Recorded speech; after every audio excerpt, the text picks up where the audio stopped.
Hey, Jeff. Hey, Eric. How are you? I'm pretty good. How are you? Doing well, thank you. A longtime supporter of ours named Jaspa hit us up on Twitter earlier this week and said, hey, guys, I don't really have the time to listen to every episode of the podcast every week anymore, but I make sure to download anyway, which is really awesome. Are there any other low-energy ways to support you guys outside of recommending to friends? Well, I will say, he's looking for low-energy ways to support, but there are high-energy ways. Like what? Like going to track down our competition and taking them out. That is the highest energy way possible. Well, I mean, it depends on how you do it, but I'm just saying, if you're looking for a high-energy way to do it, just wipe out our entire... track down our competition, where they live, how they access the internet, and take them out.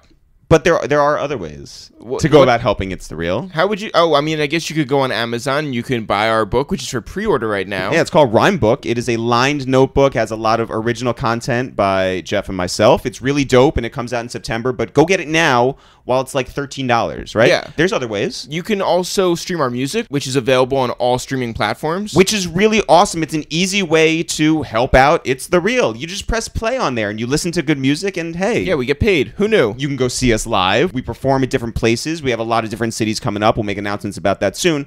But one more way that we wanted to tell you guys about.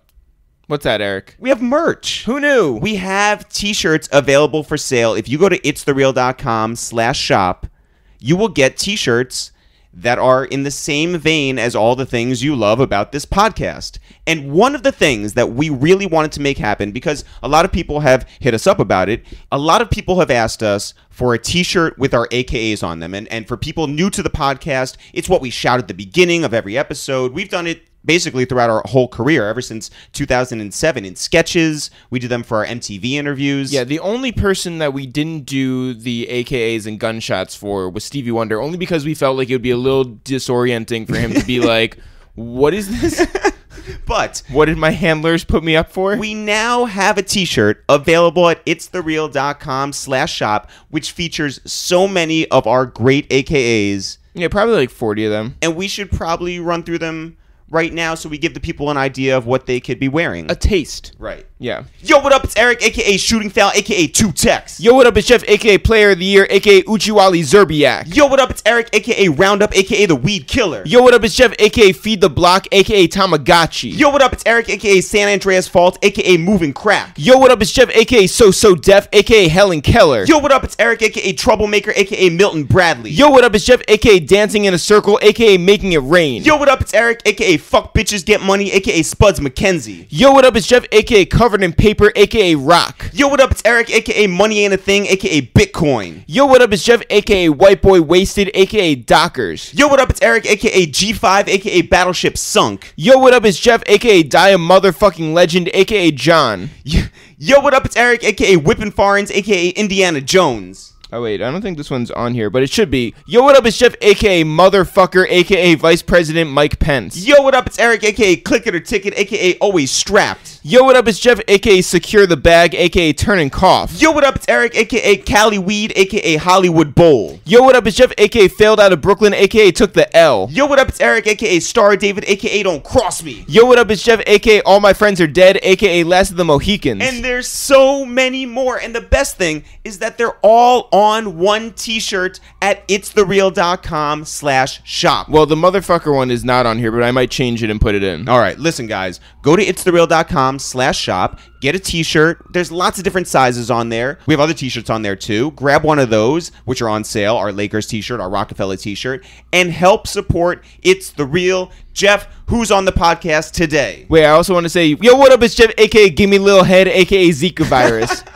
Okay, who's on the podcast today? Our good friend, our great friend, Marsha St. Hubert. One of our best friends, Marsha St. Hubert, who is the Senior Vice President of Marketing at Atlantic Records. She is responsible for helping the careers of Cardi B and Wiz Khalifa and Maino and T.I. and Gucci Mane and Kodak Black and Tamar Braxton and a host of other people. She is one of the most genuine people, not only in this business, but in our lives. Which you will hear that. She's got an amazing sense of humor. Yeah. She's brilliant. She's driven. She has a proven track record, and it is such a pleasure to have finally had her on this podcast because it's been something we've been bugging her about for about 3 years. Yeah, a long time, ever since we started the podcast. And Yeah. we're so thrilled to get her on the podcast, especially now because she has that #1 record with Cardi. But understand that she has a track record a lot longer than that. And if you guys love record industry stories, and so many people have been telling us. Well, everybody says that they like the behind the scenes stories, right? Yeah.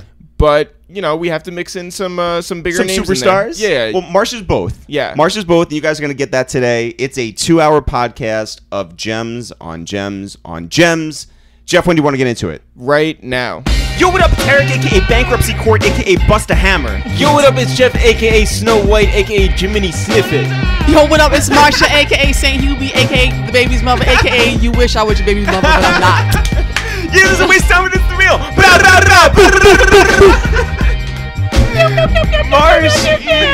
Oh my God. So I'm not even gonna pretend like we have any Hi, guys. journalistic credibility or anything. You are our friend, and We've been trying to get you on the podcast In now a real for life. in the real life. No, literally, y'all get like Barack Obama and like Marsha, can you come over? I'm like, I know, maybe next week. Next But week I'm turned here. into like 10 years later. I'm here. I'm so excited. Well, and you're not only here now, which is great, but you're here following a #1 record. This is weird. And no, what I want to know is really. No, but this is weird. No, but you know when Drake says like you can't. No, but you this can't, is weird. You can't Like talk we're to having me. like No, I I'm know. talking to you guys is like Eric and Jeff from ItsTheReal as opposed to Eric and Jeff. I know. Sorry. Okay. No, sorry. but you know what? Like, and by the way, this is no different other than having microphones here. This is weird. No, No, but- it is very different because I can't say everything that I say when the No, mic is fine. off. That's fine. That's fine. So be prepared to edit Well, this shit. yeah, Go let's ahead. pretend like the mics are off. Okay. No, but you know what? With Drake is like you can't talk to me like you used to talk to me. Talk is that, to me nice? Yeah. Is that Is that no? what that no. girl says? That's what that girl says. But have people tried to come out of the woodwork and talk to you like they used to? First of all, people always talk to me with respect. Yeah. So it's never been a problem. No, I mean, I think everyone who knows me and has been with me or known me throughout my career in this business, which has been almost 15 fucking years, everyone's been super supportive. Like, no one's ever going to look at you and be like, bitch, I never thought you was going to make it. Like, that's never going to happen. But everyone's been really supportive. Everyone's been super like, yo, y'all did it, y'all did it, y'all did it, y'all did it. And it's Crazy. like, all you can say is thanks. Yeah. And you welcome. Yeah. Because I think it's great for just the culture in general, just to have a young female MC, to watch her go from where she came from to where she is now, she being Cardi B. Mm-hmm. And just, fighting through all the naysayers who said it would never happen and watching her like bust her fucking ass like nobody's business, and everybody's just like, oh, how did y'all do it? We didn't do shit. She worked for every single moment. You sent us that mixtape. Yes. Like you guys signed her, didn't announce Gangsta- it. You sent us a private link to that mixtape. Gangsta Bitch Music Volume 2. That was And my I second listened mixtape. to it and I hit you and I was like, yo, it's Yeah. good. You're like, it's good, Because I was right? just like, it was one of those things I was like, listen, I don't even want to be, myself and Ashley, who's the publicist on this one, was just like, and our friend, obviously. Yep. We were just like, listen, it wasn't even, I don't have time to be arguing with people. So many people want to argue about what she isn't. Let's talk to the people who do like her. Let's find the people who do fucking like this girl. They're there. They're out there. She's not going to have 6-7 million followers on Instagram or the millions of followers she had even before she was on Love and Hip Hop if people didn't like her. Right. So we focused on finding people who liked her, who wanted to be in business with her, who wanted to talk to her, who would have a positive approach to their conversations with her. And so when Gangsta Bitch Music Volume 2 was done, we had already signed her but hadn't announced it. She was finishing up that last season on Love and Hip Hop. So I sent it to you guys. I sent it to mad people. Yeah. Like, listen, guys, because Well, way to everybody's make like, us feel special. Yeah, I know. Yeah. I mean, yeah. For a second, I was important like, people, yeah, you know what I yeah. mean? But it was just like, we go on Christmas break. And usually on Christmas break, everyone's like, well, no one's listening to music on Christmas break, which I think is untrue. I think it's the opposite. I think that Christmas break is the first time, the real time that people like get to listen to music because they want to. So I sent it to you guys. I sent it to a few other people. And I'm telling you, the feedback was just like, yo, she's kind of all right. She's kind of da-da-da-da. And I was like, all right, cool. Yeah. We know who our friends are right now. The people who didn't have nothing to say positive, we just kept it moving from them. And then we just kept it moving. So we saw you a couple months ago, and we were talking about another one of your artists, and you said that initially you weren't really sure what they were all about, but with every artist, you take something from them and you see, all right, maybe the music's not for me, but how can I sort of relate myself to that situation? Yeah. How did you relate to Cardi? Easy. She's fucking funny as shit. And she, you know what she is? She is actually the norm. She's very regular, like, which is what the average person is. She's not afraid to be, you know, everybody talks about being real. She really is that, though. Like, you couldn't pay your fave to come on. You can pay your fave to walk through the airport without no fucking makeup on. That bitch hops on Instagram Live right now. Like, make sure she's not on, like, right now. Yeah. To this day, like, Grammy nominations, top of the charts, #1 album, having a baby, all of the shit that you could ever possibly have. I promise you, hop on Instagram Live. Y'all know this. Butt naked face. Like, butt naked face. Her wig is tilted to the left. She does not give a fuck. Says what she feels still. And I think that's what makes her so endearing. So it's like when you have a real personality who is working really hard at making music, because she's worked hard at it. It wasn't like she just woke up and be like, I'm the best rapper alive. She practiced and she worked. She practiced and she worked, and she stayed up really late, and she did it over and over again. Like she always says, yo, I have a heavy accent, so it's hard to understand me. So she would literally cut records over and over and over and over again, not to lose her accent, but just to make it easier for the average person to understand what she's saying. So it's like she's regular. Well, what do you think, you know, you're talking about the work that she put in. What do you think is the hardest hurdle that she had to surpass? You know, whether that was getting ready for the Grammys or doing a certain record, or... She had to surpass being Cardi B. Like, her biggest strength was being Cardi B. But at the same time, her biggest weakness was being Cardi B. Because it was like, to this day, like... It doesn't matter how many fucking awards she wins. It doesn't matter how humble she is. It doesn't matter how many fucking times she says thank you. It doesn't matter how many charts she breaks. It doesn't matter how many records she sells. There are people in the world who just are not going to fucking let her have it. It just is. It just, the reality of life, of there are people in life who just will not let her live past her past, or past what they think she isn't, or what they think she should be. It's just like people come with these, and it's not just her, it's every artist. It's like, who the fuck are you to be able to sit there inside of your little, you know, glass trailer park talking about what somebody is or isn't? All she's doing is being herself. All these artists are trying to do is be themselves. So it's like, for her, her biggest hurdle, and probably her perpetual hurdle, will be her being Cardi B, because she doesn't know how to be anything else but that. But I think that's part of yours and Ashley's genius, which is that you guys don't try to change artists. You just give them the pedestal that they need and give them the tools that they need, and you guys work really hard to make them operate on a national platform. That's all we can do. Like, it's so hard. Listen, it's too fucking hard to try to make somebody into something that they're not. Like, I don't have time for it. I'm not interested in it, and I think that's why, you know, and fortunately for me, I've been with Ashley on the last 3 really successful ones. We've done them together. So it's like, first of all, those artists weren't made to be changed any fucking way. Those artists being Cardi, Gucci, and Kodak. Yep. We couldn't, even if we tried, right? So fortunately for us, we don't try. We just try to find ways to, you know, you learn your artists. The most important thing about this whole business is learning your artists, understanding who they are, understanding who they aren't, and respecting who they aren't, and just living inside of the space of who they are. Because when you're trying to make them into who you want them to be, that's where you start to fail. Understand who they are, build a relationship so that they understand that you understand them. Even if you disagree, I know that Marsha's disagreeing or Ashley is disagreeing because they see something else that I see, but they understand that that's not what I'm about. They're just trying to push me, as opposed to, here comes this fucking record label with their bullshit. And we're not in that business of like trying to make people into who they aren't, because you'll see that so fucking fast. So can you change us into stars? You guys are already stars. That's see how I did that? Yeah. So I don't have to change anything. Really good. Wow. That was good. Yeah. It's just you're good at what you you have do. to shine the light on the brightness that already exists. Marsh, you're a Brooklyn girl. I am a Brooklyn girl from Flatbush. Flatbush. Sorry for blowing out your eardrums. Yo, what was growing up in Flatbush like? Real Brooklyn though. Yeah. I'm from the real Brooklyn. Barclays, right? Yeah. First of all, I'm from Flatbush and Nostrand-ish area.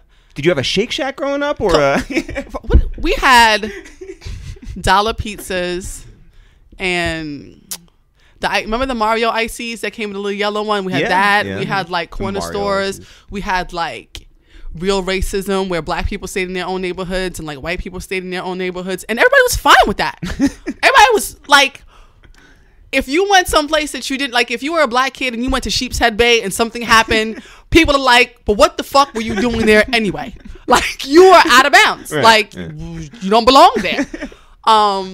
But that was like when Brooklyn was really Brooklyn, where you had like real character, and like it didn't matter if you were black or white or whatever it is, you were just Brooklyn.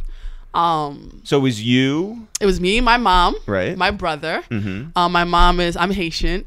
Sac passe, all the Haitians in the world. I hate that I said sac passe because that is like the most annoying. Say, oh, sac passe. I mean, yeah, it's like goes to Haiti once. Yeah, it's like, because really and truly, when a Haitian sees another Haitian person, you don't really say sac passe. Right, you serve up some fish and you say with the head on it and the eyeballs and everything. But it's like, but I get it. It's like the easy thing for everybody to say, but that's not really, you give them a sac fait, come on, get l'autre pas wall, whatever, the border, some sister, shit like that. Like, yo, shouts to Wyclef who's listening. I know, yeah. You give them Big different Face things, Gary, but kid, yeah. Oh, Big Face Gary is Haitian. Yeah. I did not know that. Yeah. That's because I don't know Big Face Gary. Shout to Wozni and Renaud, right? Yeah. I don't know who those people are. I don't know who those people are. But yeah, Haitian girl, first generation. So it's like, your parents come here, work their asses off, send you to Catholic school. Once I did my Catholic school you don't have a choice. Yeah, there's no first of all, this choice shit is for white people in America. Listen, especially now people have choices. But you didn't start out in public school and your mom's just like, do you want to? Excuse me? No. Public school? Are you fucking crazy? Let me tell you something. Haitian parents will scrape gum off the bottoms of desks for the rest of their lives before they send their kids to public school. Like, if your parent has to send you to public school, be clear, it is by hook and or by crook, and they are going to be in that ass. Because they don't play with education. Like, like most foreign people, you just want your kids to come here, better life for your children, education, so that you can have a better life than I did. What did your mom do, and what did your mom want you to do? My mom started out, my mom's first job that I remember was, I think she worked in a gas station. She had 2 jobs. She worked in a gas station. She worked in the gas station on Nostrand Avenue and Avenue. Like on the register? Yeah. Mm-hmm. And in the daytime. And then at night, she worked as a cash registrant. Registrant? Registrant. Feels right. At a corner store called Homeboys on Nostrand Avenue and Avenue D. Because she's putting you and your brother through. My brother went to a boarding school. Boarding school? He went to boarding school in Jersey called Sacred Heart. So he lived there? Yep. He lived there all week, and then he would come home on the weekends. But during the week, your mom's working 2 jobs. Mm-hmm. Where are you? I'm going to school and I'm coming home with my keys and my shirt. And what are you talking about? I'm a regular New York City kid. You go to school by yourself. You come home. You're in 3rd grade. Because when I lived in Haiti until I was in 2nd grade. So like my first communion, I didn't know what the fuck they were talking about. I was just in there like, Benny Swati down there. I don't know what the fuck was happening. Sac passe. Yeah, I was just like, au nom du Père, du Fils et du Saint-Esprit, Amen. That's all I knew. I was just like, okay, cool. So by the time I came here, I was like 8-9 years old. 8-9 years old is totally old enough to walk yourself to school in 80 something. Mm-hmm. It didn't fucking matter. You put your keys in your shirt, come straight home. Don't take the key off the fucking string. You unlock the door. There was a microwave. You warm up your food. Had a rotary phone with a lock on it, which when you look back, it sounds so super dangerous because if there was an emergency, you could not call 911. You don't leave the house. They call you. So if you get out at 2:30, she knows it takes you at most 15 minutes to get in. So by like 2:50, she's calling. If you miss that motherfucking phone call, that ass done. So it's like, yeah. So how'd you entertain yourself? TV? I don't know. Drugs? No drugs. Probably TV, lots of homework. I went to Catholic school, so I had like real work to do. I played sports. I played softball. I played volleyball. Lots of friends? Not really. When you're growing, Haitian parents don't believe in friends. Just they don't. In general? They're like, you don't need no friends. You have us and your cousins. Don't believe in all that friend shit. Like, you have your cousins. Where'd and your then cousins like live? Nowhere near me. Yeah, right. It's like one of my friends, my cousin Pradine lived on Kings Highway in like 92nd. Yeah. You're not getting there anytime soon. My other cousin Francesca lived in fucking Coney Island by Lincoln High School. You're not getting there no time soon. No. But then, it just was. You would come home, you would do your homework, you would wash your uniform by hand because why not? Right. Because why would you fucking put it in the fucking washing machine? You wash it by hand. I would have to wash because my mother, 5 days, you go to school 5 days a week. My mother only bought me 2 shirts. So she's like, you're going to learn to wash these fucking shirts by hand. And I'm just like, why? Why am I doing this? Like, why am I washing? I realized what ring around the collar was because I didn't know what that was. And I saw it in the commercials. I was like, oh, this thing on my shirt by hand every other day. The fucking worst. And then homework. And then by that time, she's home. When did you learn to cook for yourself? Or was it just microwave stuff? I did not eat out of the microwave purposefully. I just never liked it. I learned to warm up food on the oven very early. Cooking for myself, probably after college because my mother's still alive. Why am I cooking for myself? When I got my own apartment, then I started cooking for myself. But when you're young, I started cooking with my mom from like, I was a sous chef since I was like 9. It's like, wake up, cut these onions, put the water on the pot, defrost the meat, season the meat. It was a lot of prep. And then she would just do like the end of it, which is why I'm such a great cook now. Yeah. And your father was still back in Haiti? My dad was in Haiti doing, what Haitian dads do. But my mom and my dad had a functional relationship. So every summer I would go to Haiti. Spend every summer in Haiti with my dad, my stepmother, my siblings who lived there, which was amazing. And that was not walking to the apartment and closing the door and staying by yourself. And that bitch was not playing. If school was over on June 25th, June 26th, first thing smoking, get on that fucking flight to your father's house, go to my father's house, and I would stay until Labor Day. And then school was the next day. Dead ass. Like Labor Day, I would come home and like, my uniform is ironed for the next day. But what are you doing down in four-wheelers, right? Like, you're just doing shit that, looking back, you could have died. Like, four-wheelers with my brother Nas, rest in peace. My brother Nas was a huge motorcycle person. So there were four-wheelers everywhere, no helmet, no pads, no nothing. There were dogs everywhere. No uniforms. Dogs everywhere, guns everywhere. On the Sundays, we'd go to the beach. There were jet skis and sand everywhere. And just my stepmother used Eric to like. Eric works for the tourism department. Exactly. Eric's like, sand. No, I'm saying sand everywhere in your clothes. Not sand everywhere. Like, it was nutty. Like, growing up in Haiti was like amazing because it was such a difference from my life here. So you go from washing your own shit by hand because she made me in New York to, can somebody please get me something to eat in Haiti? You know what I mean? It's just a different life in Haiti. In Haiti, it's like there's no middle class. It's either you have a maid or you are a maid. That's just it. And we were from the family that had help. So it was like you would just go down to Haiti and just do dumb shit. Just the craziest fucking shit where you're just like, someone should be going to jail for this. Like, we would make, like, back in the days, right, when you had a jet ski, the jet ski fuel would come in a can, like a Four Loko can. Mm-hmm. So my brother... It's got the same sort of consistency, too. Exactly. So my brother Nas, who this motherfucker thinks he's MacGyver, for whatever reason, he would take the top and the bottom off of the can, so it's like a hollow shape. He would line them all up, wrap it in duct tape, so it makes one long metal tube. Right. Put a hole on one end, put alcohol in the whole tube and run it through the whole tube, put tennis balls in it, and then light it from the back, and it would turn into an Israeli assault rifle. Shooting these fucking tennis balls. They were like hitting just people's houses, all kinds of shit. It's the greatest thing in the world. He was like the kind of person who we'd be sitting next to each other, and he would have his BB gun. We'd be sitting here watching television, just watching Lungi shot, minding our own business, and he would turn to me and point his fucking BB gun at me and just go 5, 4, 3. And I'm just like, wait, he's gonna shoot. And I would just take off. Like, I would be like hauling ass, like, because I know he's gonna shoot me. And then he'll just start.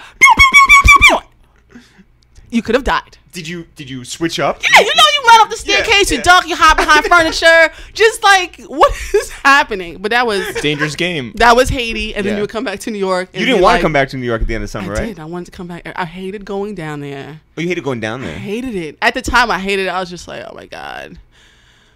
No electricity during the day, so I have to fucking play outside. Like, no licenses. Everybody was driving everywhere with no fucking license. And my fucking brother thought he was fucking in fucking Furious 5 all the goddamn time. Just drifting all through the streets with my cousin Jerry.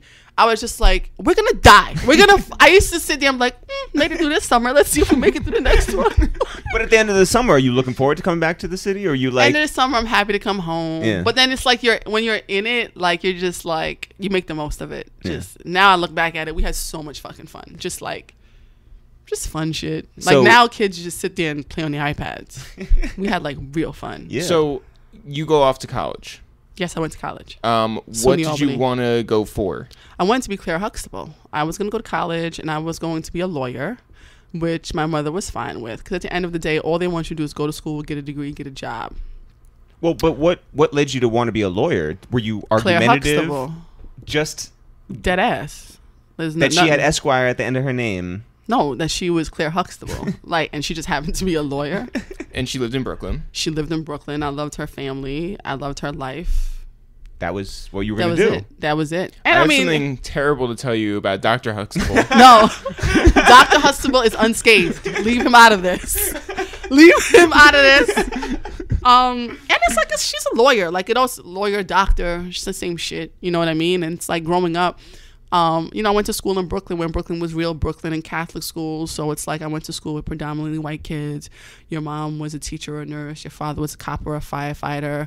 So it's like regular shit. Like it would, and then Claire just happened to be a black woman who's a lawyer. And I was like, oh yeah, I'm gonna do that. And then I went to college. And then got into what it takes to be a lawyer. And I was like, yeah, no, I'm not doing that. And I fucked around. I mean. I'm about to say I graduated by the skin of my teeth, but actually I didn't graduate. I just was like, I'm done with this. My friends are gone. I'm leaving too. Because I just fucked around for like SUNY Albany is like one of the biggest party schools in America. I guess. Did you take the Four Loko cans and like no, there's no Four Loko back then. What were we doing back then? Turn it into a bong. What the fuck were we doing? We were just more just dumb shit. Well, what was the crew that you and your girlfriend Oh, the Doing It crew. The what? The Doing It crew. We are doing it. Shout out to the girls. So once you figured out that you could have fun at school and that being a lawyer was a very different process than maybe you expected, what'd you end up majoring in? I majored in English, minored in French. Minored in French because I thought it was going to be easy and it wasn't. But I enjoyed it. I majored in English because that's just I've always been an English type of person. I love literature. I love to read. I love critical thinking. I love the writing process. And what did you like to read? Fiction or nonfiction or both? Or? I would read when I was young. I would read anything. Like it wasn't even if there was a book around, I was reading it. So I would read like microwavable instructions. Except for that, because I never used it. I would just read just random shit. I read doing encyclopedia just because I would read like I would read what the fuck was her name? I don't even know if they make these books anymore. It's a lady. Beverly Cleary. No, I was gonna say that too. No. It's an older woman who used to make like these like Danielle Steele.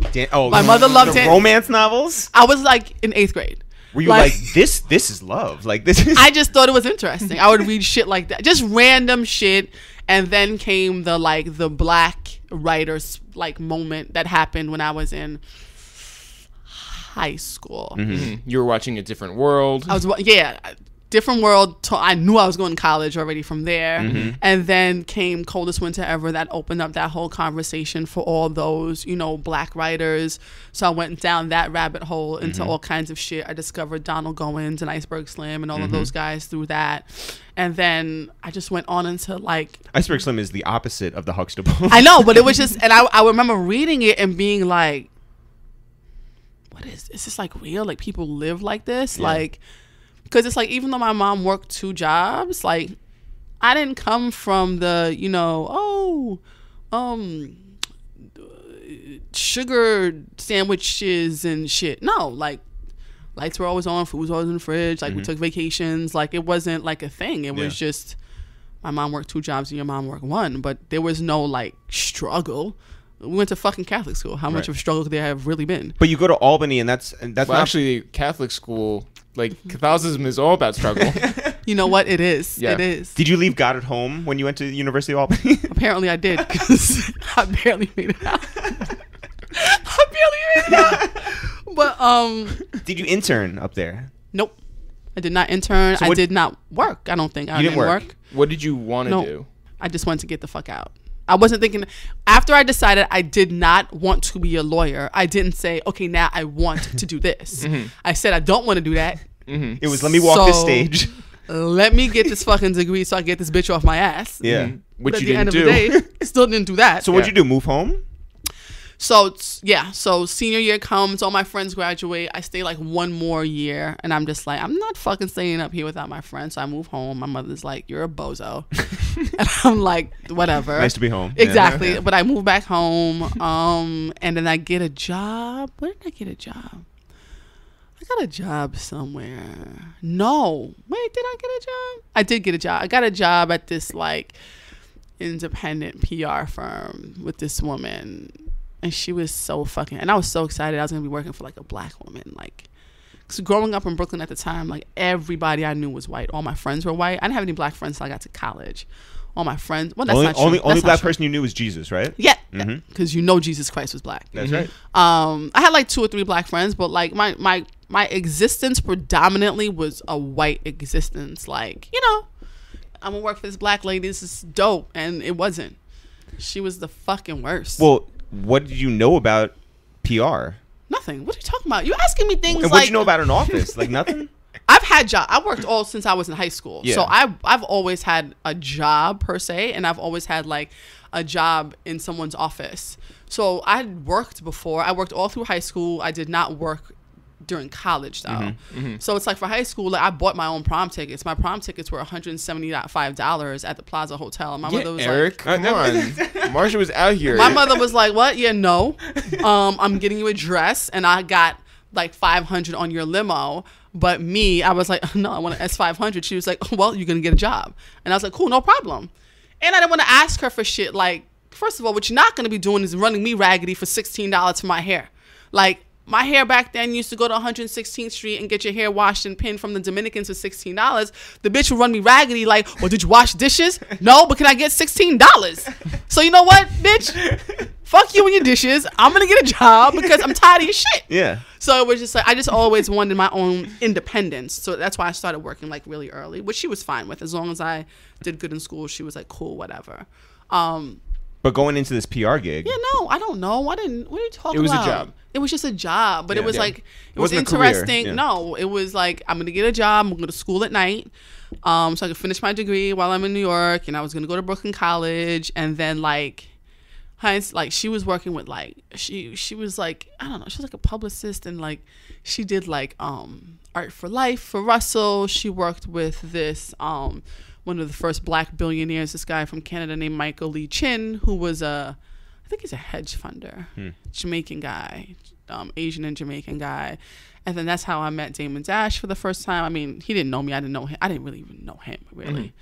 But like, that was my first time even like kind of seeing entertainment because it wasn't a thought. And then she fired me. As a career. Seeing it from a business perspective, Right, as yeah. opposed to seeing an artist on television, you Right. got to see like a little bit of like the background conversation. Was this Damon with like the jorts? This is when Damon Dash was still at Rockefeller. Jay was still there. I remember he had his iPod and he was listening to music. I don't know shit. I said, "Can I listen to it?" He said, "No." I was like, "Why not?" I was like, I couldn't understand. Like, why can't I listen to your iPod?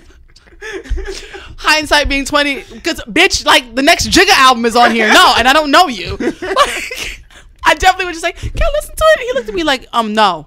And I was just like, he's fucking rude.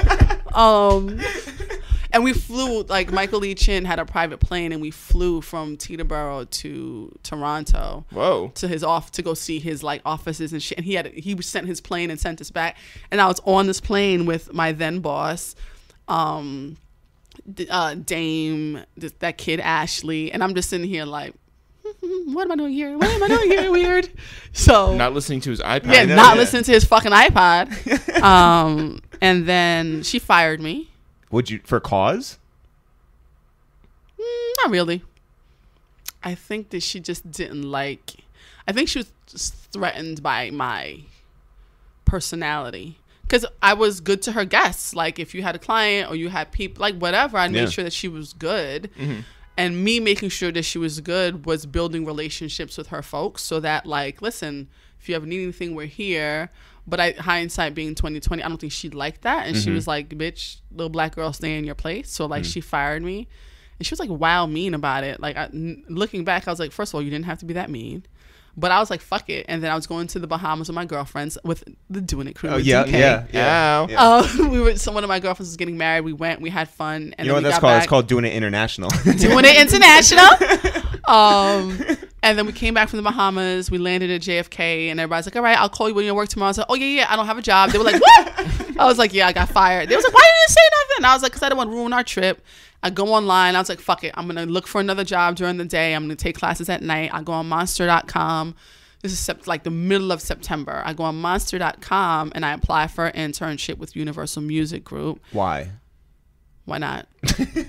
Again, you see, you have such a thought process. Like, people like think about things. I was just like, I was applying for mad jobs. Yeah. And then I saw an internship. I was like, well, fuck it. It's either I'm going to get a job or I'm going to get an internship. If I get an internship, it'll give me credit for school. If I get a job, it'll give you money for school. Yeah. Win-win for everybody. Yeah. And then the first call I get back is from Universal Music Group HR department. So it's like a Tuesday.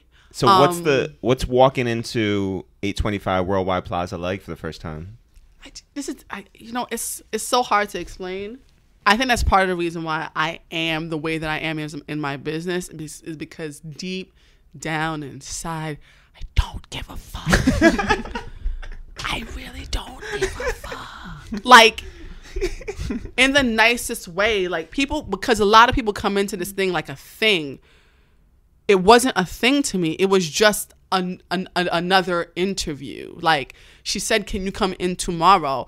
And the person who called me I still see her occasionally. She works in Warner Music now. She runs their HR department. Wow. And she said, can you come in tomorrow? I said, can I come in on Thursday? Can I come in on Thursday instead? She's like, please, can you come in tomorrow? This is urgent. Like, I have a position to be filled. I was like, I understand that, but I really feel like it would be optimum if I came on Thursday. What did you even have to do? You didn't have a job. Please hold.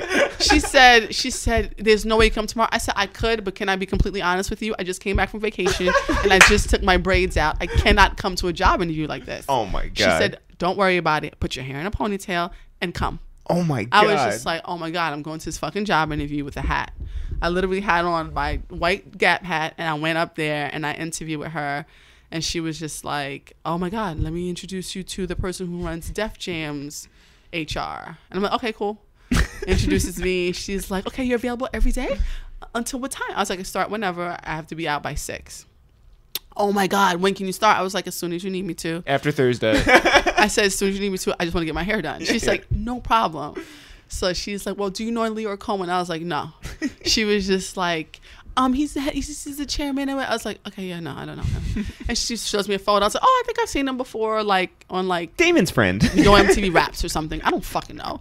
So she's like, okay, I'm gonna take you upstairs. And I go upstairs and I meet his assistant, who we still work with to this day. Mm-hmm. And I see Kathy, and Kathy's like, so when can you start? I was like, well, as soon as you need me to, I start on Monday. She's like, and what time? I was like 9. She's like, can you do 8? I was like, yeah. She was like, all right, then I'll see you on Monday. I was like, so no questions. She was like, no, if I don't like you, I can just fire you. I was like, bitch, y'all can't see my face. My face is very much like, bitch, who the fuck? And Addie, who is the HR person, was like, no, come with me. And I was just like, yo, what the fuck is this bitch's problem? Because listen, this is straight from the Bahamas. This is raw and uncut Marsha early. When niggas couldn't tell me nothing. And I was just, when I was coming to work in my Louis Vuitton headscarf, like, Lyor Cohen's office, like, what's up? Like, crazy.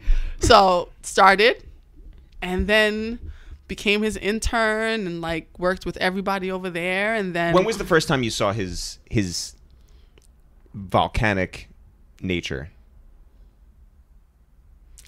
I don't know. It wasn't, again...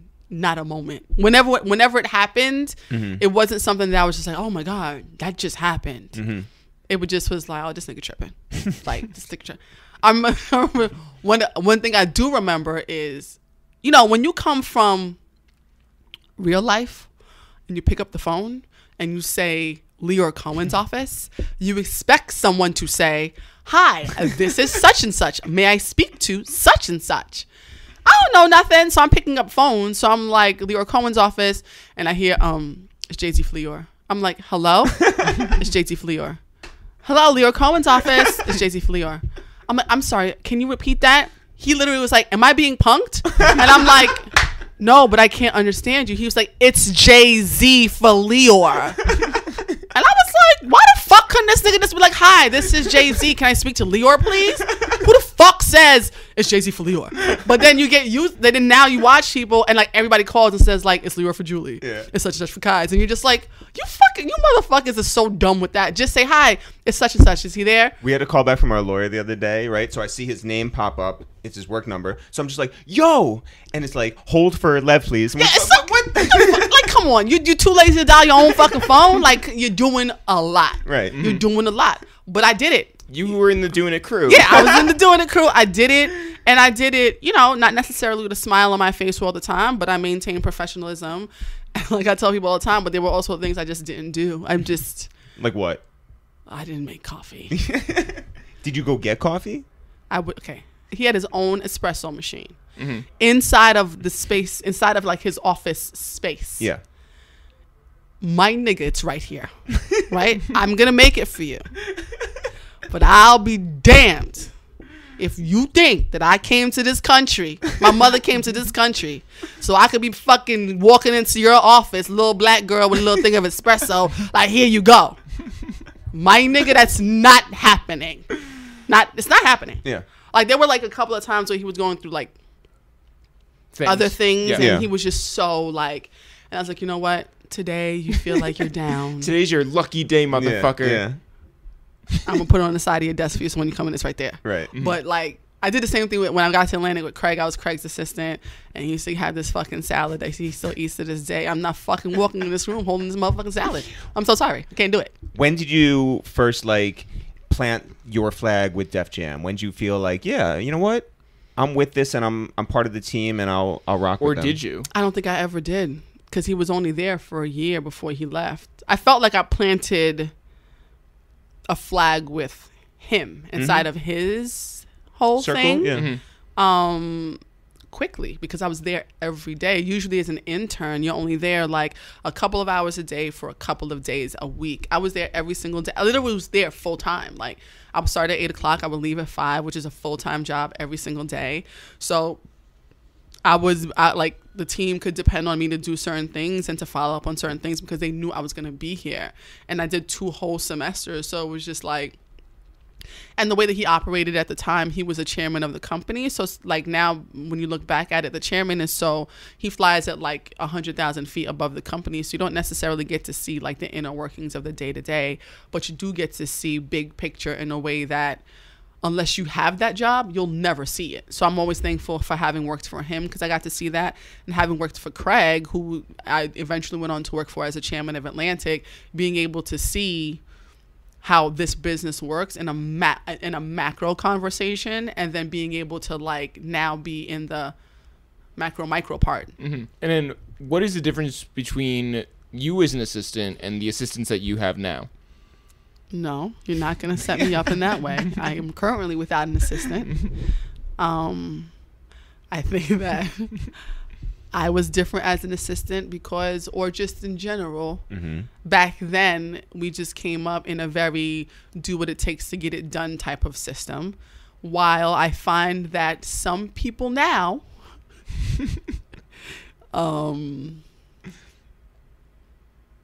are dumb. So it's like, it's just like, we had to like earn every trophy, earn every star, earn every stripe. And I think like we're just coming into a place where, you know, with there's so much access now. Like you can literally sit in your living room and become a fucking star off of social media. And it could literally like, and I'm not even talking about an artist. So you can play video games on your fucking couch and like become a star and be playing. And then the other day they had the fucking game con at Madison Square Garden and it was sold out. And I'm just like, wait a minute. So people are paying tickets to come to Madison Square Garden to watch other people play video games. Yeah. Yeah. It doesn't get any fucking lazier than that. Right. But it's just like you can sit back and like, you know, like back then if I needed to get somewhere, it would be like, okay, well, how am I going to get to 1633 Broadway?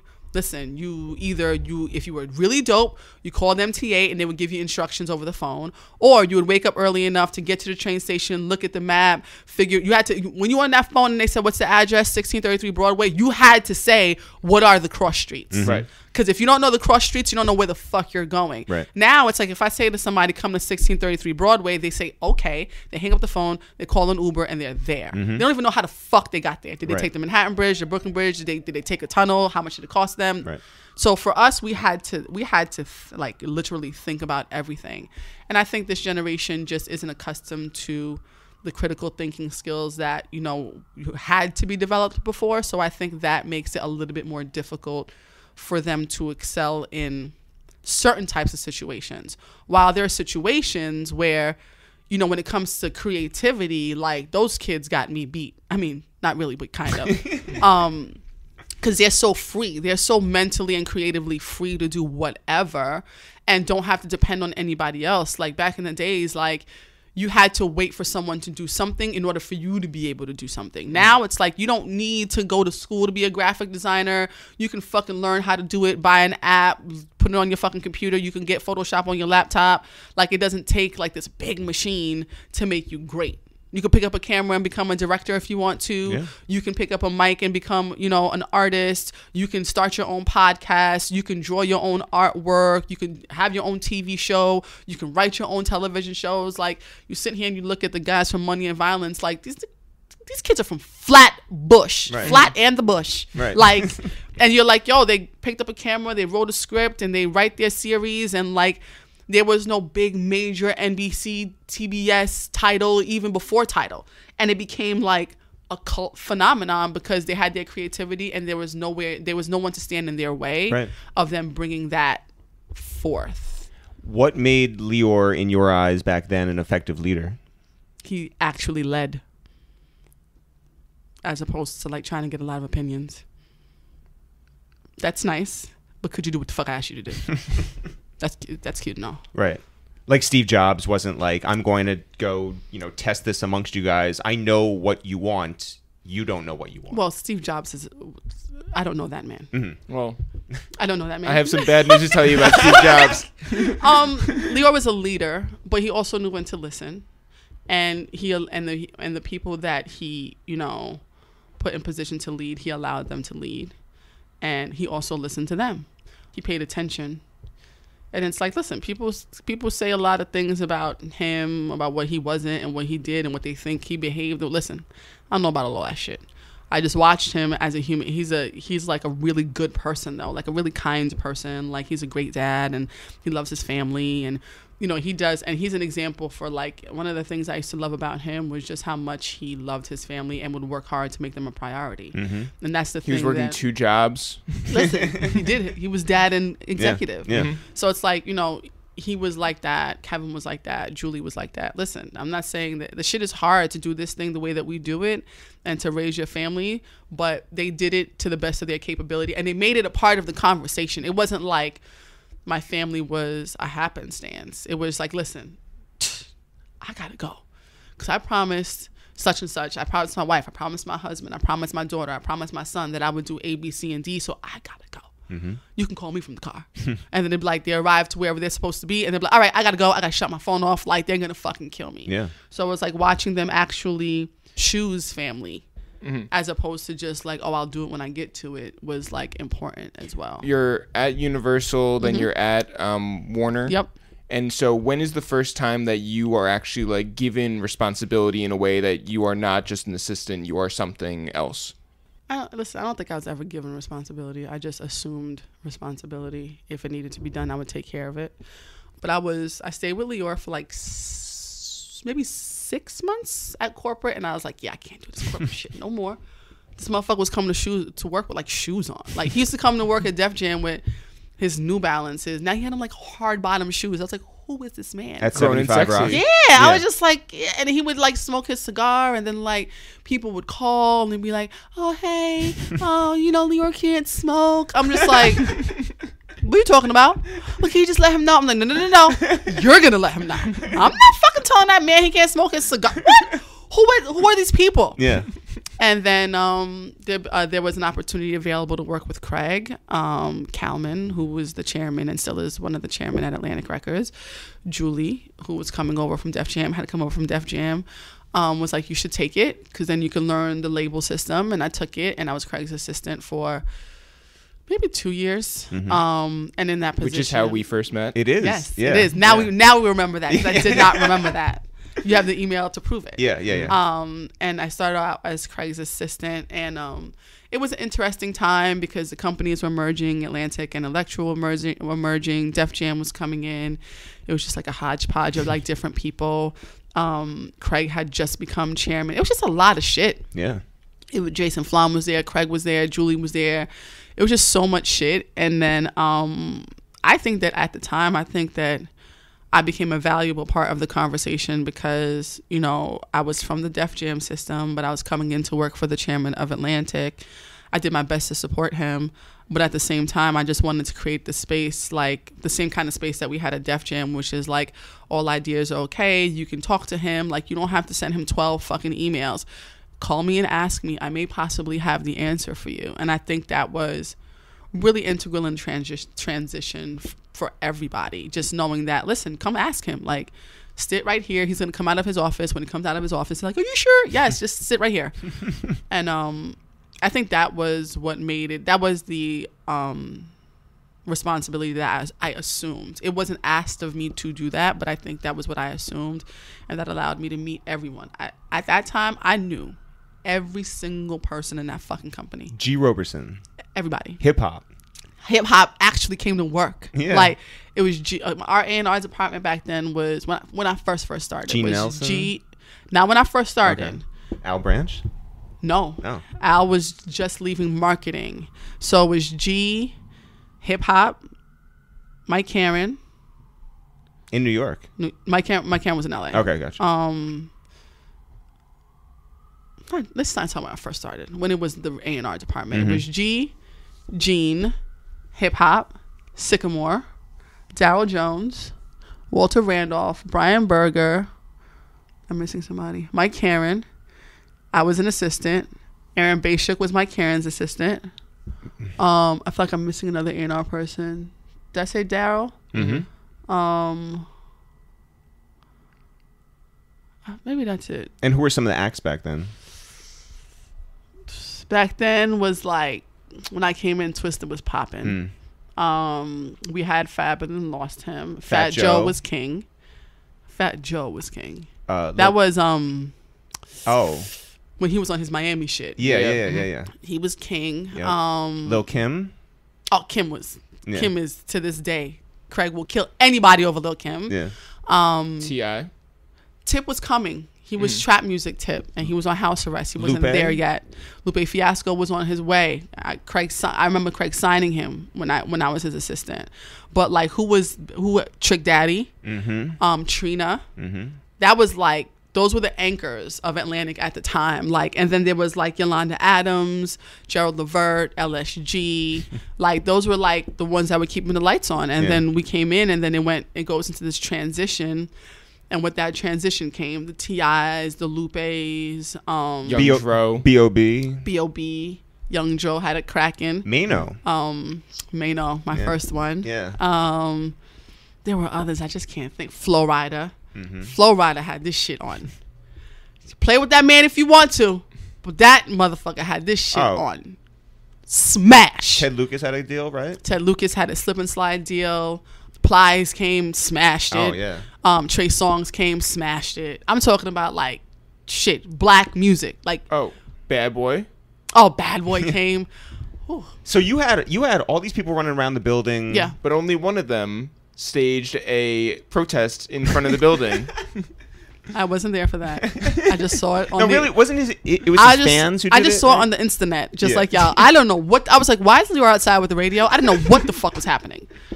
I don't know what the fuck happened. I didn't get with Lupe until Lasers. Right. Lasers was my first Lupe Fiasco album. But Maino was the first opportunity you had to work with an artist. Maino was my first opportunity as a marketing person. And how did that conversation... Which is how we really first met. Well, yeah, but how'd that conversation really go?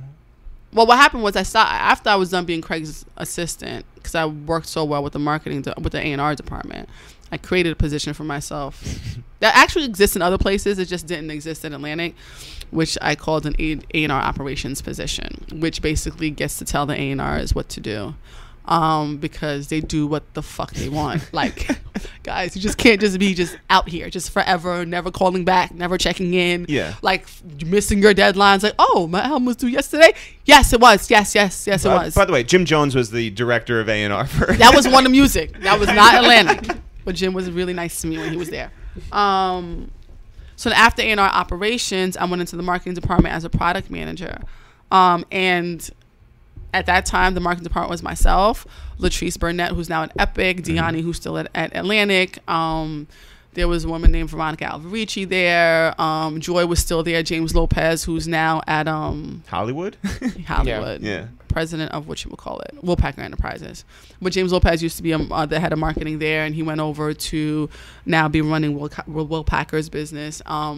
So when I came in as a product manager, I didn't know anything. Like, I came from the A&R world where it was just about mixing, mastering, studio, sound, radio edits type shit. So I came into marketing not knowing shit. I had a roster. My roster was Big Country, DJ Drama, Maino. Actually, my first album that I ever put out was DJ Drama, Gangsta Girls. What was it like clearing all of those guest features? Easy. It was fucking DJ Drama. Like, what are you talking about? That was like when drama was drama. Not to say that drama ain't drama now, but drama was in fuego. Yeah. Like, nobody was telling drama no. Crazy. So we did. That was like my first, and I'd known them already because of my relationship with Grand Hustle and Tip. So I already knew Big Country. I knew Drama, and it was just like it was already like an existing relationship. We put out Country's album, My Time to Eat. That was like my first photo shoot, and I was like, so what am I supposed to be doing right now? Like, cause you just go into this shit. No one says, okay, follow me. Are you gonna shadow me? Nope. You just go into it, and you're just like, okay, so my opinion is. Like, bitch, shut up. But Maino was the first one that I was able to like really, really, really like dive really deep in. He lived in New York, which made it really easy. He was also just a genuine like dude, like just the one. Yeah. And it was fun. Like, we got really close. We worked really hard together. Like, Brooklyn shit. Me, him, 80. Yeah. Mouse was there. Like, me and Mouse became like close friends. Like Mouse is actually my brother, not Maino's brother. Can't wait for him to come home. We went through a lot of like personal triumphs and losses together during that process. But we did a lot together. Like I introduced him to Tip. To this day, him and Tip are still really good friends. You go to the studio. I mean, just all kinds of shit. But because I knew him, so that was when I learned that the importance of knowing your artist as a person. So I knew a lot about him just through conversations, just about, going to jail as a young person, how that affected him, what his family life was like, why he raps about what he raps about, his relationships with women, just everything. And then that turned into a very early piece that we did called Up Close and Personal. Because he was working with this kid, and this kid did an episode with him called Up Close and Personal. And I liked the one episode, and we turned it into like a multi-episode thing.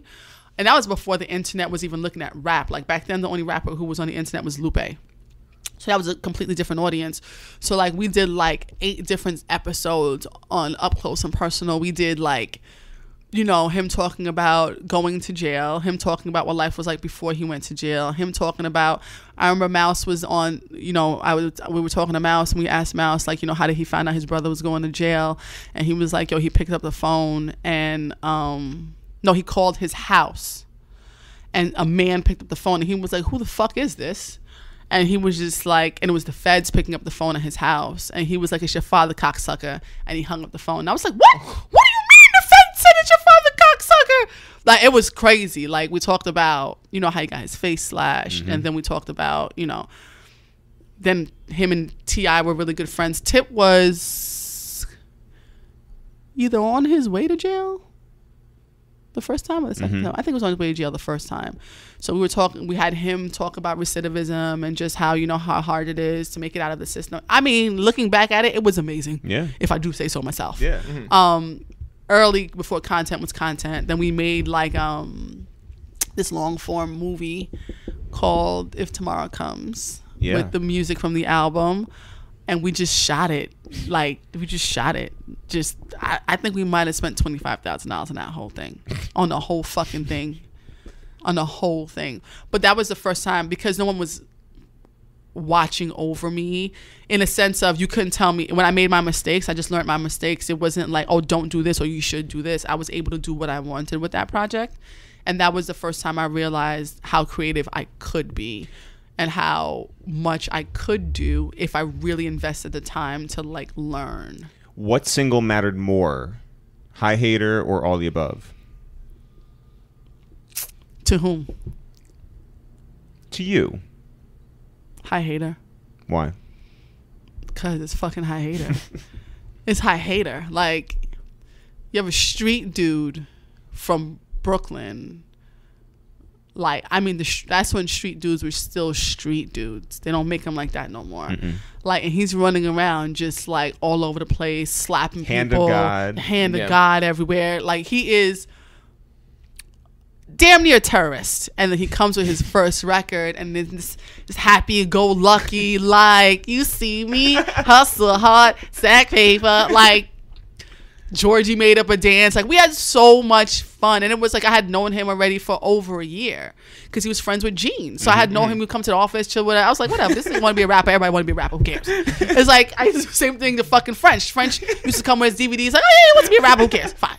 And then he becomes a rapper, and I'm just like, yo, I can't believe this motherfucker's like really out here in Brooklyn, like rapping, and we're outside. And then came the High Hater remix, and we were getting verses on it. And I remember I was like, he was just like, damn, I would love T.I. to do it. I was like, I asked him. He was like, I don't know. I was like, I'm gonna ask him.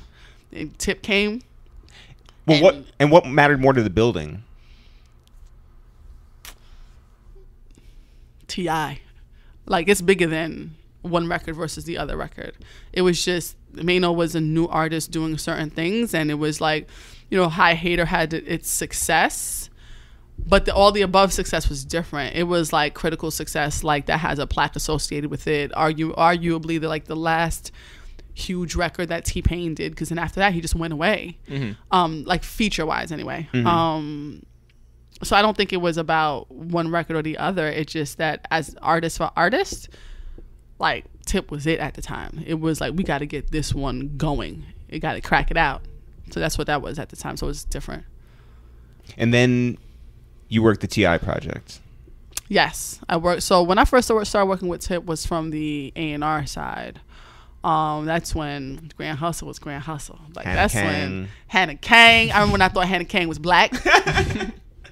Yo, I thought Hannah Kang was black for years, y'all. That's when it was Hannah Kang. It was Jason. Jason was like Jason Jeter was Tip's road manager. I used to be like, how are you a manager but you at every show? I'm confused. You know, PSC was PSC. Yeah. Falant was out here, like God rest his soul, like the sweetest person on earth, like Dro. Mac Boney, Dro, just every country, like everybody. It was when that shit was like his little hat never fell off, like that shit was so fire. And but in that capacity, we're friends at first, and then worked with him in the A&R department, just more of an A&R coordination, because you know G was A&Ring, and like Karen was kind of in and out of it as well. But it takes just so much to like galvanize certain artists at a certain level, so it was more of a coordination, making sure his studios were booked and things of that nature, and did the masters in, and getting radio done, and radio edits and clean versions, all that shit. And then I think the first album that I worked with him in a marketing capacity was Paper Trail. No, because James was just finishing Paper Trail. This is No Mercy. Mm-hmm. Oh my God, that was like oh my God. Yeah, I think it was No Mercy. Wow. Yeah. So it's like as long as I've worked with him and as close as I am with him, he never got the benefit of like my full marketing prowess. Right. Right. Yeah, he never got that. What is the biggest word that T.I. has used on you? I mean, listen. There are words, okay? Word of TI. I can't think of one. You have these. You have Maino, who you figured out. Mm-hmm. You have Tip, which I think you figured out, right? Like as a person. At that time, yeah. And then you have Lupe, who's this like totally different kind of human being. Mm-hmm. What was he like to work with? Oh my God, he hated Atlantic. No. You know, I mean, I'm about to say you don't know. Right. Everybody knows. Yeah. Everybody knows how much he hated Atlantic. So And not just the building, he hated like every everyone, employee. everything, like the guy who sits at the front desk. ocean, Yeah. everything. Like he was like.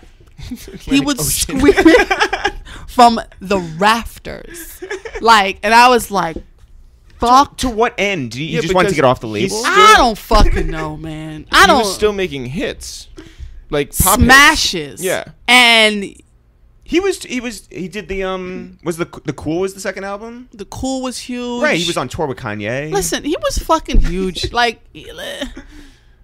listen. This is the thing. You're not gonna do certain things to art. Artists are like really, really, really, really sensitive people. And when something happens, it's very hard to watch an artist move on from that thing, especially when it affects their creativity. Yeah. When you start affecting someone's creative, you're gonna have a fucking problem. Were you more babysitter for him or therapist? I was not a babysitter because he's not that kind of an artist. He's not. He shows up where he's supposed to be when he's supposed to be there, if he wants to. But it was just like, you know, at the time it was Daryl Jones was his A&R who he'd known forever, and Lupe and I had a cool relationship because I was close with the head of his label, Chill. So Chill and I used to speak all the time. Even, you know, we don't speak as much now, but even when he first went to jail, we used to speak a lot. I was cool with Busy, who worked digital at the time. So when it came time to do lasers, everybody was just like, yeah, so who finna get this work? And I was just like, what? I was like, he's gonna fucking kill me. Like, are you crazy? Like, I was like, all right, cool. But I mean, I'm good with people. Generally speaking. I just listened to him like for hours. Hours in person or on the phone or both? No, I mean hours. 3 hours. I like, so what do you think of this video treatment? You want to know what the fuck I think? And I'm just like, oh shit.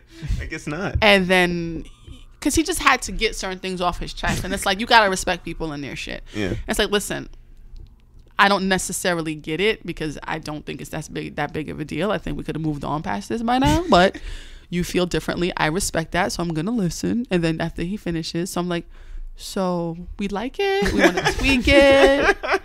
I mean, I like it, but you're never gonna get it done. And it's just like, okay, that's fair. I just want to know if you like it. If this is the idea that you want, give us a second. Let me see what I could do. It's never gonna happen. Y'all know how y'all do, and I'm just like, you have a point. Right. But just stand by. Let's just see it. We're going to do the best that we can. If we can't make it happen, we can't make it happen. We're going to try. Oh. And then we made it happen. He was like, yeah, but you see how long it took, though? And I'm just like, you right. It did take a long time. It took a lot of work, but we got it done, though. Right? We got it done. He was like, yeah, whatever. And I'm just like, you're right. Like, it's just like, but he's an amazing artist to work with because he's an artist. Like, he knows what he wants. He fucking, listen. Yeah. He goes into the fucking booth knowing he has a whole entire vision. Before you wake up in the morning, he knows his whole shit. Like, marketing wise, rollout wise, the whole shit. Yeah. The whole shit. And if he's gonna do it, he's gonna do it. If he's not gonna do it, he's not gonna do it. And there's nothing better than an artist with a clear voice. If you don't know what the fuck you want, please stay away from me because I cannot help you. Right. Like, if you know what you want, whether I agree or not, it's not the point. But you gotta have a clear vision for who you are and where you want to get to. And your job is to get it done. Yeah, we'll get it there. We'll get it there. Just tell me where you may not know how to get there. That's where I come in. But you got to know who you are and where you want to be. How did you feel about yourself in your career by the time that Wiz Khalifa came into your life? Did you think like, yo, I'm good at my job? No, I don't know what the fuck I was doing still.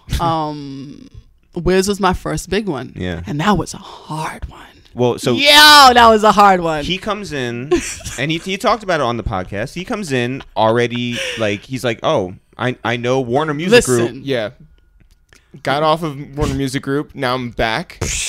And by the way, I've been selling out the entire United States. He's touring. He's selling out every shows. Teen in this country every loves white me. teen. Yeah. Everybody knows me. Yeah. Everybody's wearing, all the white people anyway, are wearing camo shorts and chucks and sweaters in the dead of the winter. And I don't need you.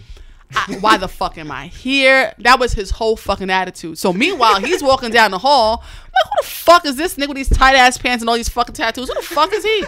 Like, I don't know what this is. Oh, that's my artist. Gotcha. Oh, where are you from? Pittsburgh? Oh, is that Philly? Like, I don't fucking know you. So he had that whole thing, and I'm looking at him like, first of all, sir, your pants are wild tight. So relax. You couldn't fight me in those pants if you wanted to. So relax. By the way, now he could because he takes kickboxing. Yeah, now he could beat the shit out of anybody. And then we go to his show. It was his show at Irving Plaza, and this was because he was one of the first artists who signed and didn't announce his signing. So we signed him even before Cushion OJ came out. And he just would not take anything from us. Like, we can help you with this, we can help you from that.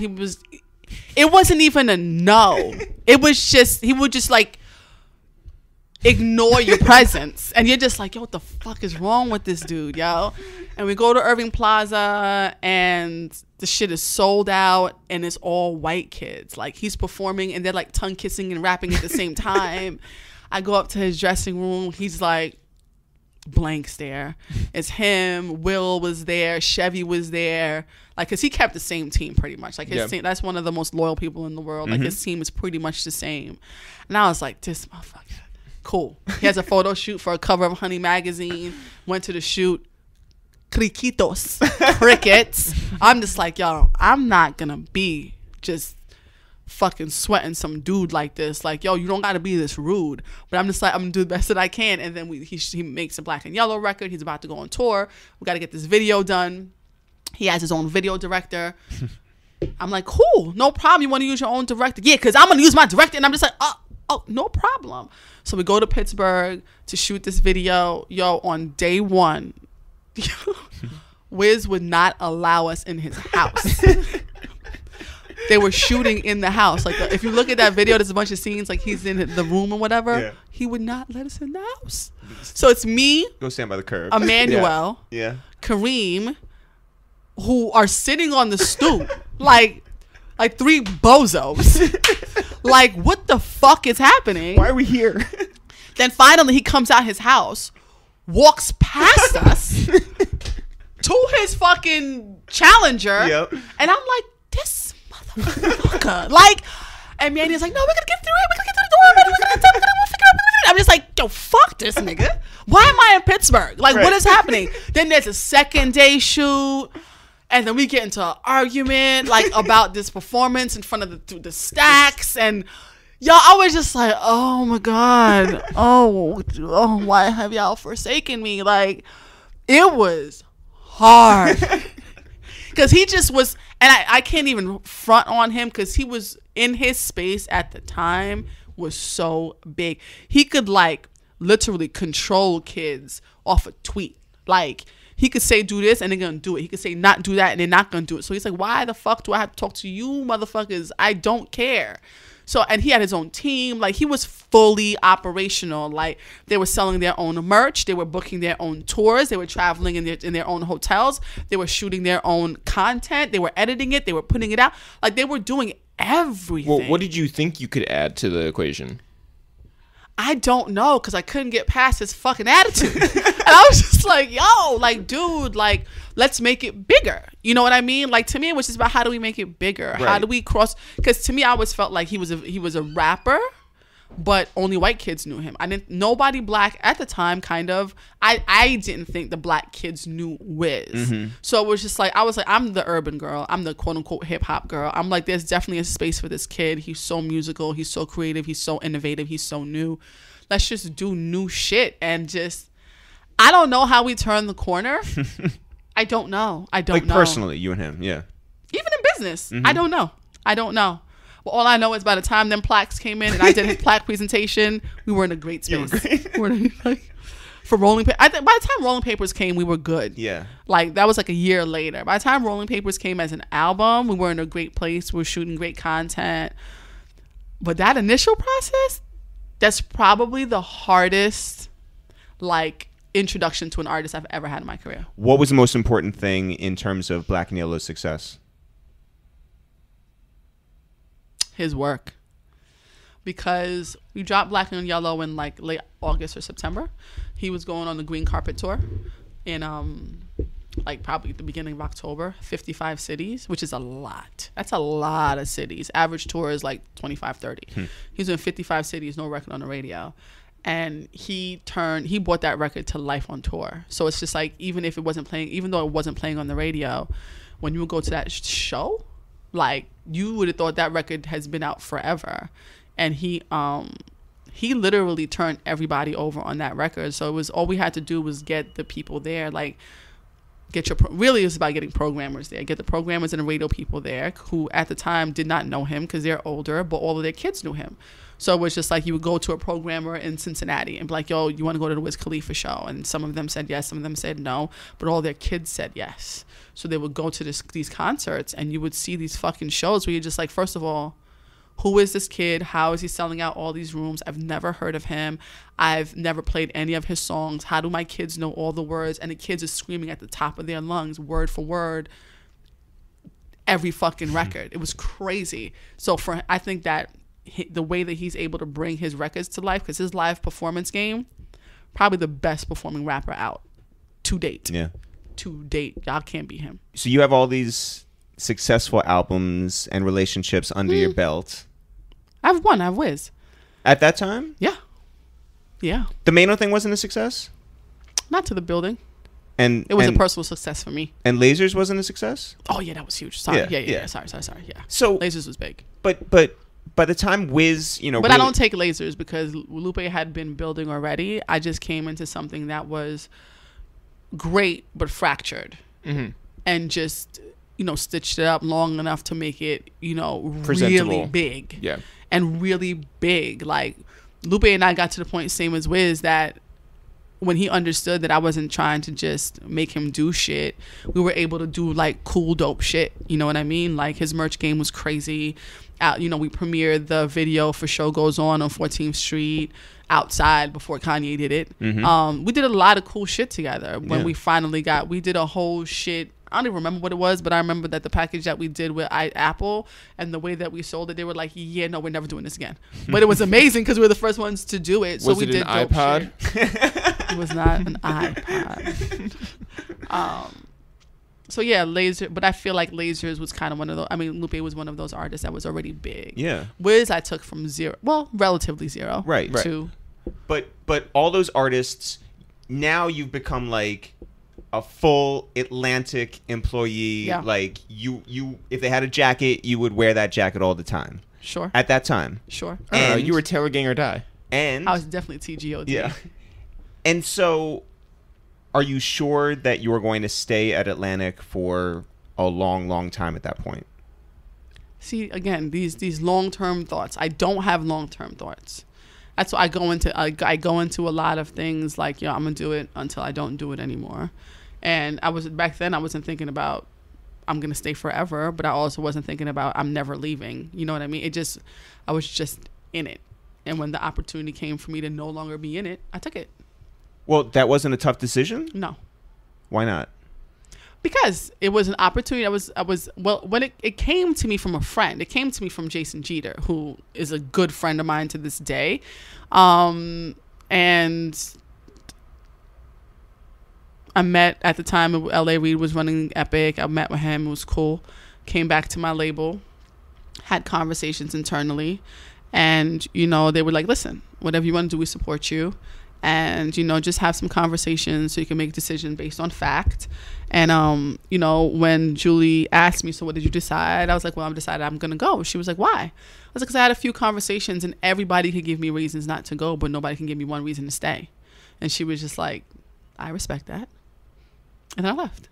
Did you know at the time that you needed that move to grow? No, I did not. I thought... Because at Atlantic, I was just doing. It was. I was just doing. I was just moving. I grew up with those folks. Like that was that group of people was the first and only group of people I had ever worked with in the music industry. That was the only business model that I knew. That was the only management style that I knew. This is all I knew. So I thought like everybody functioned like this. But you also thought you could only get to a certain level probably at Atlantic, right? I wasn't thinking that. I think we had officially, but at the time I felt like there were other people in my company who had bigger successes on paper, and it's just like, so I'm always just gonna be, because I was second in the conversation all the time. Mm-hmm. So it was just like I'm always gonna be number 2 or like number 2.5. Just like how long am I gonna do that? Mm-hmm. But it wasn't enough to be like, yo, I'm out. But when the opportunity came, I was just like, fuck it. This is an opportunity for me to like, learn something other than what I've known. And so what artists were you working with at Epic? The biggest one was Tamar. Right. Well, right. But like, let's be clear. You didn't go over there for Tamar though. No, I did not. It looked real dry over there. Well, when I first got there, I did not have Future. No, I'm saying Epic. Right. At Epic the time, Future. It was Future. Before there was Future Hendrix and Future Fireman and Future all that shit. It was Pluto. Future. Like just off Pluto Future. Yeah. It was Travis before anybody thought Travis was going to be mainstream. It was. And by the way, that was in name only. He wasn't like given, Epic like stuff to. I think only thing he had was Pharaoh Owl. Yeah. That might have been it. Yeah. Yo Gotti was over there. Yo Gotti came while I was there. Right. He was not there when I first got there. CMG, yeah. Whatchamacallit? Cash Out, right? Mm-hmm. Mm-hmm. Cash Out was there. But it was the TV show girls were there. The girls with the 5 girls. The Real. The show, the girls. Come on, from the show that LA was on. Fifth Harmony. Okay. Oh. But this is before Meghan Trainor. Before Meghan Trainor. Before Tamar Braxton. Certainly before Khaled. Yeah, I know. I was gone by the time Khaled. No, I know. It was before Bobby Shmurda. I'm just saying it's a different. Before Mariah Carey. Before Mariah. Before J-Lo. Before it was Epic. It was before French Montana. You went over there for a different culture. Right, and because I thought that it's so new, and you get to build something from the top. Bigger title, right? Right? Bigger title. Right. You get to bring something from the top. I get to work with L.A. Reid. Yeah.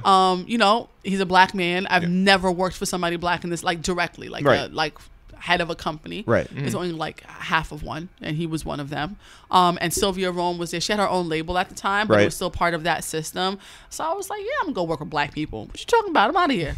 But like in the nicest of ways, of course. Right. And then I went over and it was very, very different. Wednesday meetings get dressed up? Yeah, they dress up and like, you know, he just has a different business style. Like he was very like, you know, he was a creative. So when you have a creative running a company, it's all about the creativity. You know what I mean? It's like, what are you talking about? That shit is not hot. So what would you like to change? I don't know, but it's not hot. Like it was it was like him. It was about texture and tone. Mm-hmm. Do you understand the tone? Do you understand the texture? It's about the culture. Is it right for the culture? Is it right for, not moment, but like, cause he was bigger picture than just like straight hip hop. Like he signed Watch the Duck before anybody could even understand what that was. And I still don't understand what that was. And by the way, for anybody out there who doesn't know what Watch the Duck is, you introduced us to them and their mascot, which is a giant duck. He's not the mascot. He's the duck. He's the duck. Yeah. And we were there to watch him. Yeah. But it was like an EDM. They're like a trap EDM set. Yeah. Like, this is like almost 5 years ago now. That's early for that shit. And it was very different. Very different. Out of Atlanta, you know, shooting their own visuals, making their own content, very much in the vein of what, you know, a lot of the artists are doing now. And also very different from anybody that you'd worked with before.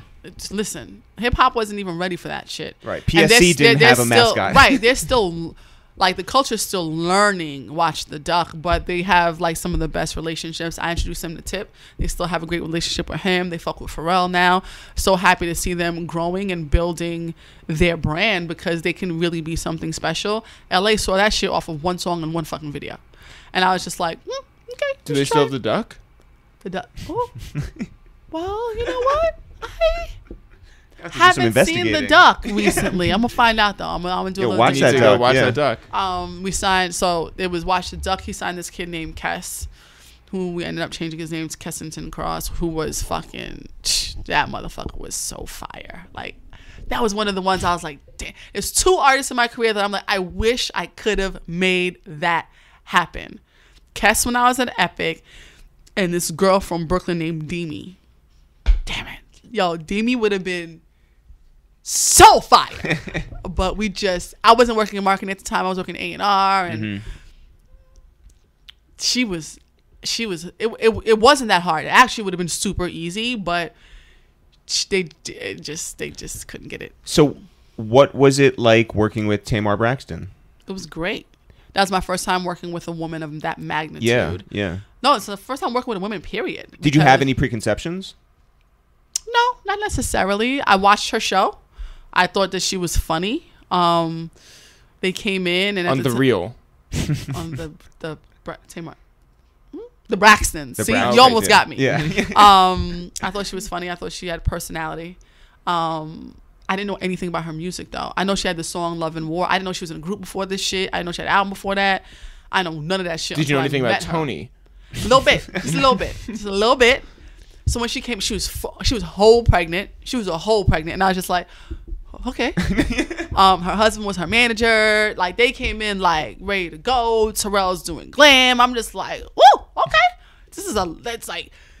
It's different with rappers. Rappers just get up, wipe the cold out your eye, put your chains on, and your walk sunglasses, right by Marsha. Walk right past me. And you just show up. Like now you have a woman, and there's hair, and there's glam, and there's the shit that comes with women. And I was just like, yikes. But you had to use your brain in a different way. That was one that I was able to do what I wanted to do as well. What did you do? What I wanted, which was take her to number 1. That was one of the ones where it was just like we had to, because first there was nobody thought that she can have a record, period. So it's just like, nobody thought she would have a record. So she got Love and War. So you take that record to top of the charts. Okay, cool. You have one song, but are you a real artist? And like, that was the hard part. So when I was at Epic, I worked with a woman named Lauren. Lauren was my Ashley at Epic. She was the publicist, and Lauren and I came together and we just did it. And it was just like, listen, let's get her certain looks.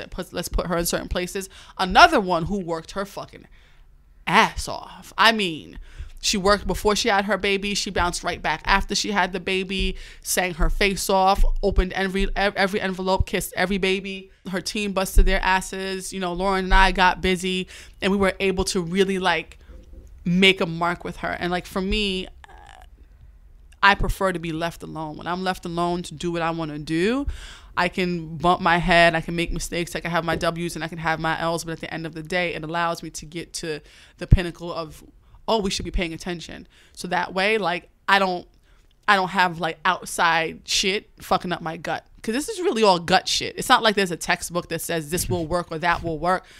There's not a book on earth. Literally make it up. Like, and based off of like past experiences, trends inside of the industry. But it's really about an instinct and a gut for what people will want to see. And she was one of those artists that people liked her. So let her drive the conversation. Like, some people are not good. Some artists aren't good as people, so you let the music drive the conversation. Some artists' music isn't that great, but their visuals are amazing. So let that, whatever your strong suit is, let that be the driver. And her music, like, the production was amazing. Her voice was great. Like, people didn't know, like, she could really, really sing the way that I didn't know. There were days we would go to her performances. I was like, oh, okay, come on now. And she busted her ass, and we ended up on that release coming in #1. That was Epic's first #1 album. And what was L.A. Reid like as a leader? He was creative. It was like I said, he was very gut. He was very gut and what felt good. You know what I mean? Which is completely different than my old company at the time, which there was a lot of charts and numbers. Not like super chart and numbers, because but his gut came before a chart and a number. Like, if he felt like it was he would, like, there was no hesitation. Like, other people want to wait and see. Let's see what happens. Let's see if it's a hit. No. It's a fucking hit. And if it doesn't go, it's your fault. And you're like, you know what? Good point. Like, he'll be like, I know what I'm talking about. I've been doing this for years. Like, I have, this person is a star. This record is a hit. We should go fucking get it. So you were able to, like, galvanize really quickly and not have the oh wait, I don't know, this person doesn't like it, the feedback here, there's no research, he's like, I don't give a fuck about none of that. The shit is fire. Go get it. And if you can't, it's gonna be a fucking problem. So it was like literally the antithesis of my job beforehand, where they were like, it was so hard to make something go because we were waiting for these things to happen, as opposed to LA, who was just like, listen, this is right, it feels good. And sometimes he didn't see it at first. And if he didn't see it at first, but if it comes back and if it was, does that smell like is that an H? If he sniffed half of a piece of a hit, he was like, oh, left turn, boop. Switching gears, this is our priority, this is what we're gonna go get. And his ability to, like, focus in on something and be like, this is what it is, by hook or by crook, whether it wins or it fails, it's not from lack of effort. But way more hits than failures. Way more. But you miss all the shots that you don't take, which is why he's so good at what his music game is so real, because when he took that shot, he was taking shots from left. I mean, he was still at the 50-yard line. Yeah. Like, while people wait till they get to, let's get inside the 20. It's a mixed metaphor. You want to talk about basketball. half court. All right, smarty pants. Y'all know what the fuck I'm talking about. 50-yard. Half court. We went to public school. Yeah. All right, public school kids who played outside. All right, fine. From half court. He was half court shots. Everybody else wants to take it at the top of the key. Yeah. Oh. Hey! So, another interesting thing that happened while you were at Epic was that you got pregnant. Well, not at Epic. No, okay, yeah. I'm going to say, first of all, let's reword that whole thing. It did not happen at Epic. While I was working at Epic. While you were under the employ of Epic Records. Yes. It happened in your office. That's how rumors get started. No, it did not. No, but you were pregnant. Yeah. And then you decided to leave Epic. Yeah. And go back to Atlantic Records. Yeah. What was the thinking behind that? It was really not my getting choice. pregnant. I'm saying it wasn't really my choice, but I think that was one of those moments, like, I was scared to death. Like, it was having a family in this business is like one of the scariest things. Like, you watch people do it all the time, but it's like when you're in this and you see how much it takes, it's like, yo, dude, am I really gonna just how am I going to do it?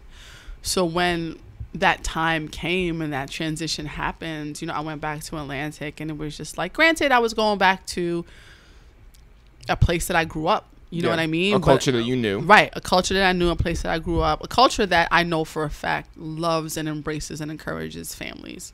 But it was still a scare. It was just nerve-wracking. Like, it's like the most insecure time what's for me. I felt so like... Well, because what? Like, because I was coming back to a company, right? So like when you first start someplace and you go, or whatever the fuck, you want to be able to give your very best. Mm-hmm. Get your hair done, not show up, come in on point. You know what I mean? Be able to think and be able to be productive and be able to just show the fuck up. And, after I had my baby and it was time to go back to work, and I was just like, yo, like you're sitting in meetings and you're like, I gotta go because my breasts are hurting me and I need to pump.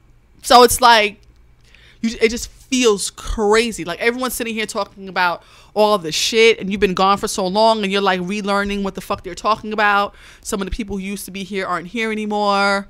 So it's like, but at the same time, it's like, you don't want to take it for granted. You want to be like, fuck it, I'm just coming back to Atlantic, so I don't got to be on point. I want to be even more on point now. So it's just like, and I don't want anybody to think, oh, she has a baby, so she has a baby, so let's just let her. No, I do have a whole kid, but no, I don't get a whole kid.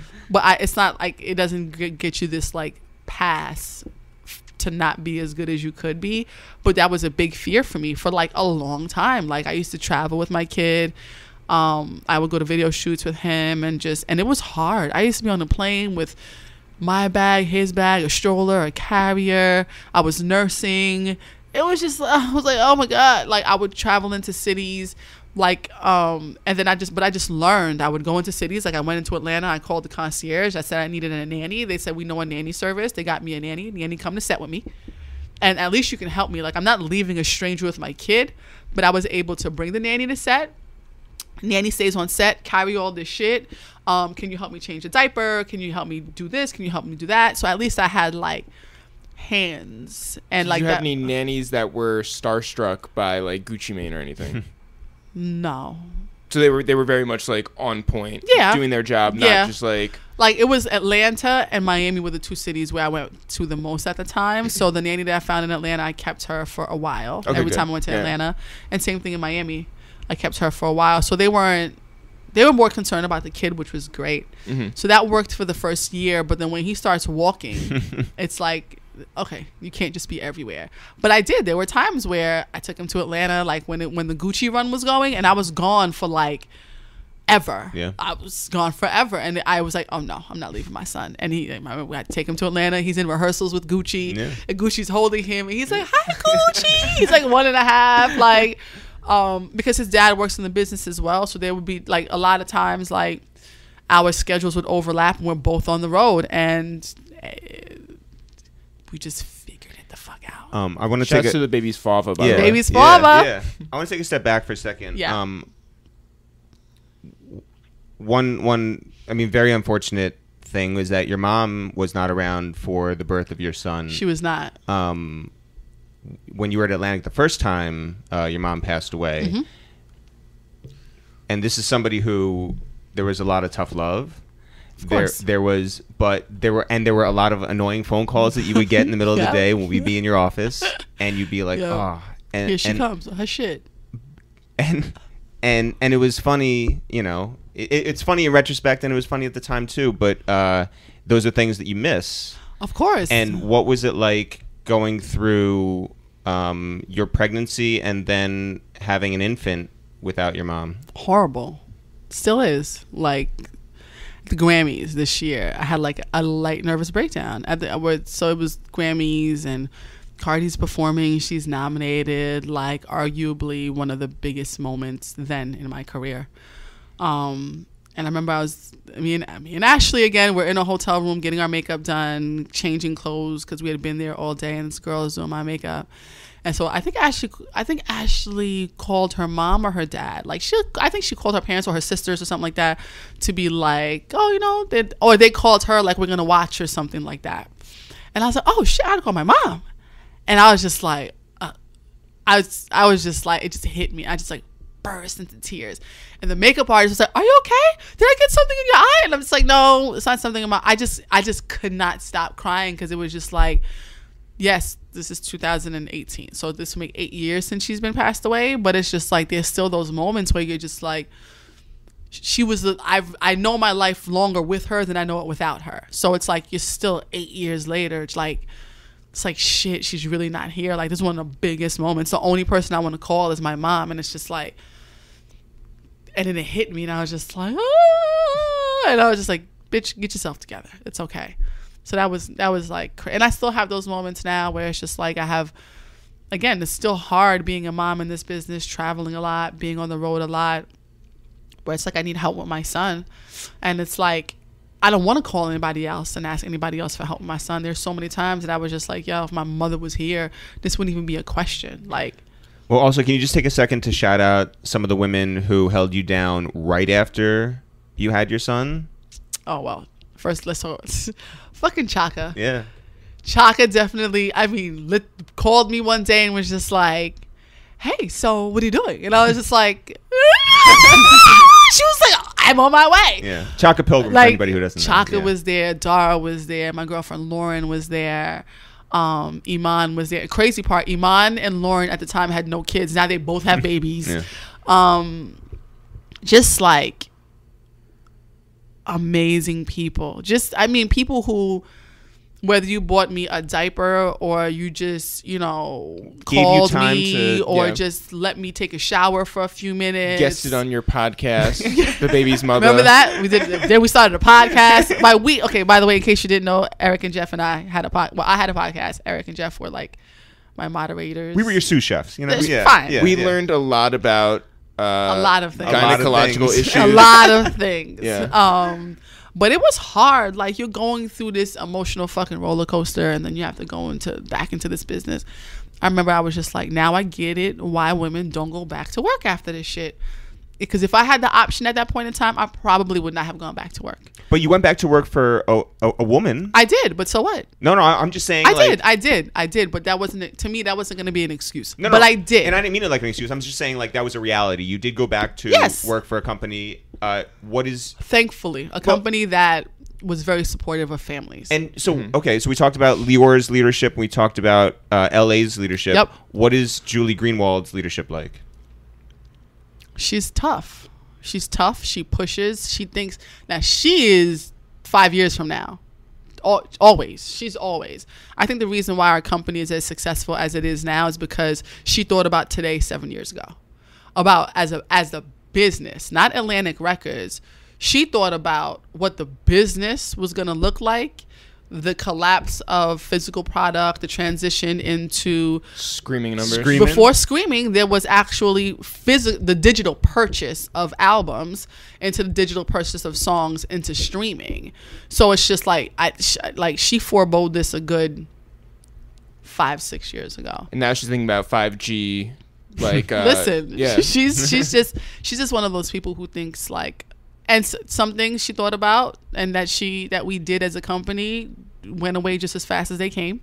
And then there are some things that have changed the way we operate as a business, probably in perpetuity. So you come back and Gucci comes back. Yeah. Or at least, you know what, there were the rumors that he was going to come back. And he was always under the Warner umbrella, the Atlantic specifically, because he moved over from Warner. Mm-hmm. And...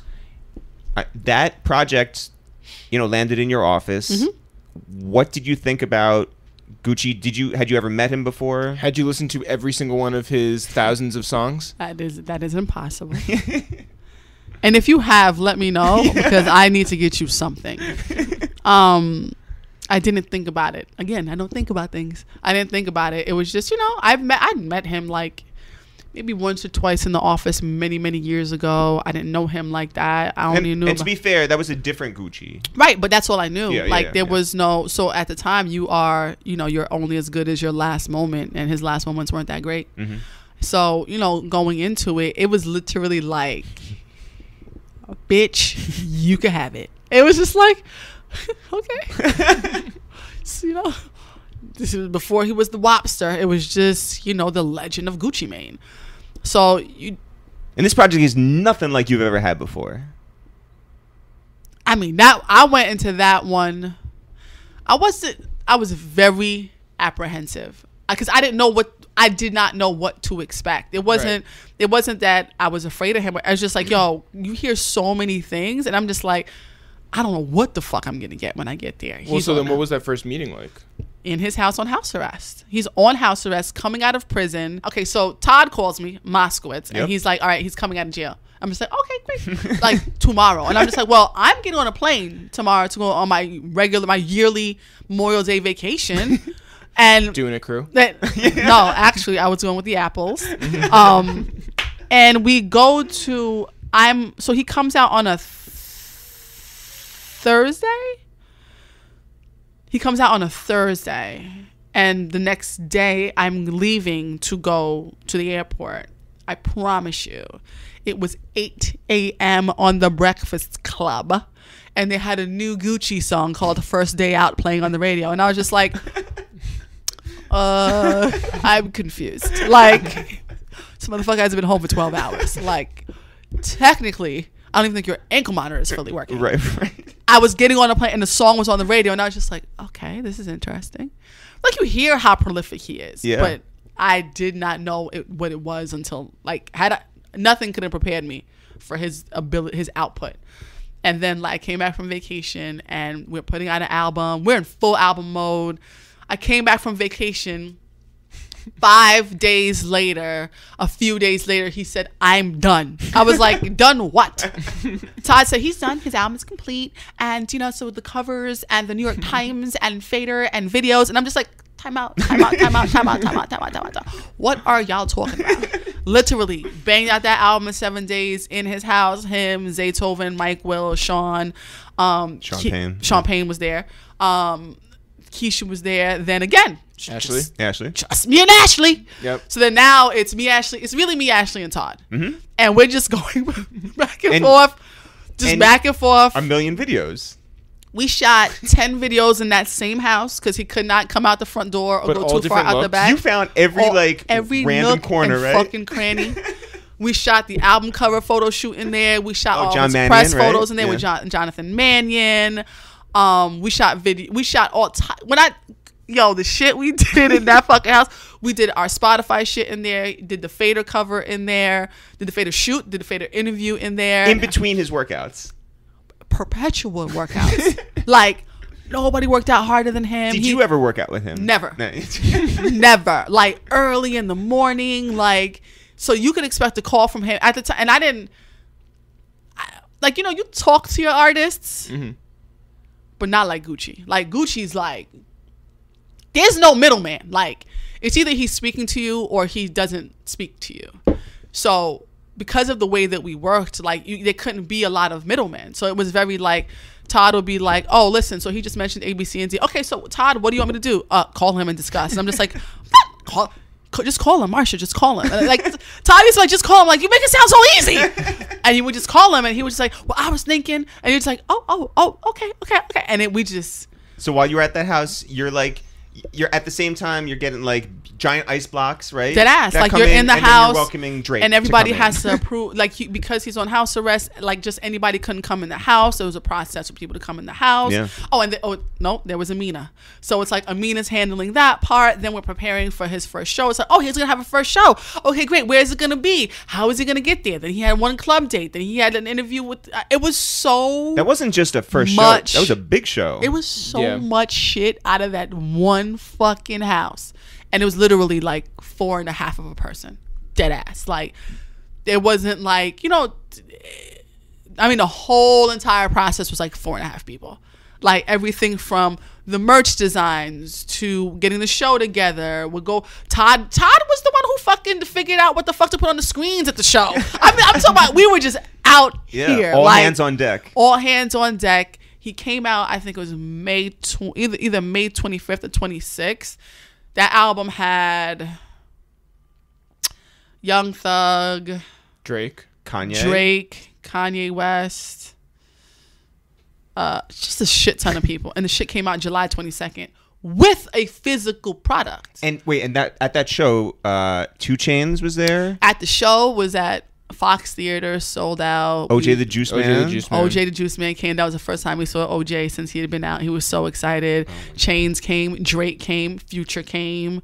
It was nuts. Yeah. It was just like, these moments are usually relegated to the likes of like Jigga and them, but no, it's the Trap God. Just right. Like the whole city was there. I was just like, I'm turning my phone off because I can't help nobody. Like I don't even know you people. Same thing, ran that whole show. It was just the 4 of us, 4.5 of us. And then from there, album came out, came off house arrest in September, and he never looked back. It's just, there have been so many albums. Every time you looked up, there was another album just landing on your desk. Glacier Boys is coming out. There's it will. lots. Evil Genius is going to come out. Glacier Boys is coming out. The Lots of Eskimos album is going to come out. Oh, and they're coming. Oh, they're coming. And I'm sure something else is going to come too. Yeah. But those are the 3 that I know for a fact. So have you heard any music? Yes. So you had all these, on your calendar, right? Like all these albums on your calendar, and sometimes it's just like a surprise, whatever. You had his wedding on the calendar. It's great. Wait, we need a good Gucci Mane wedding story.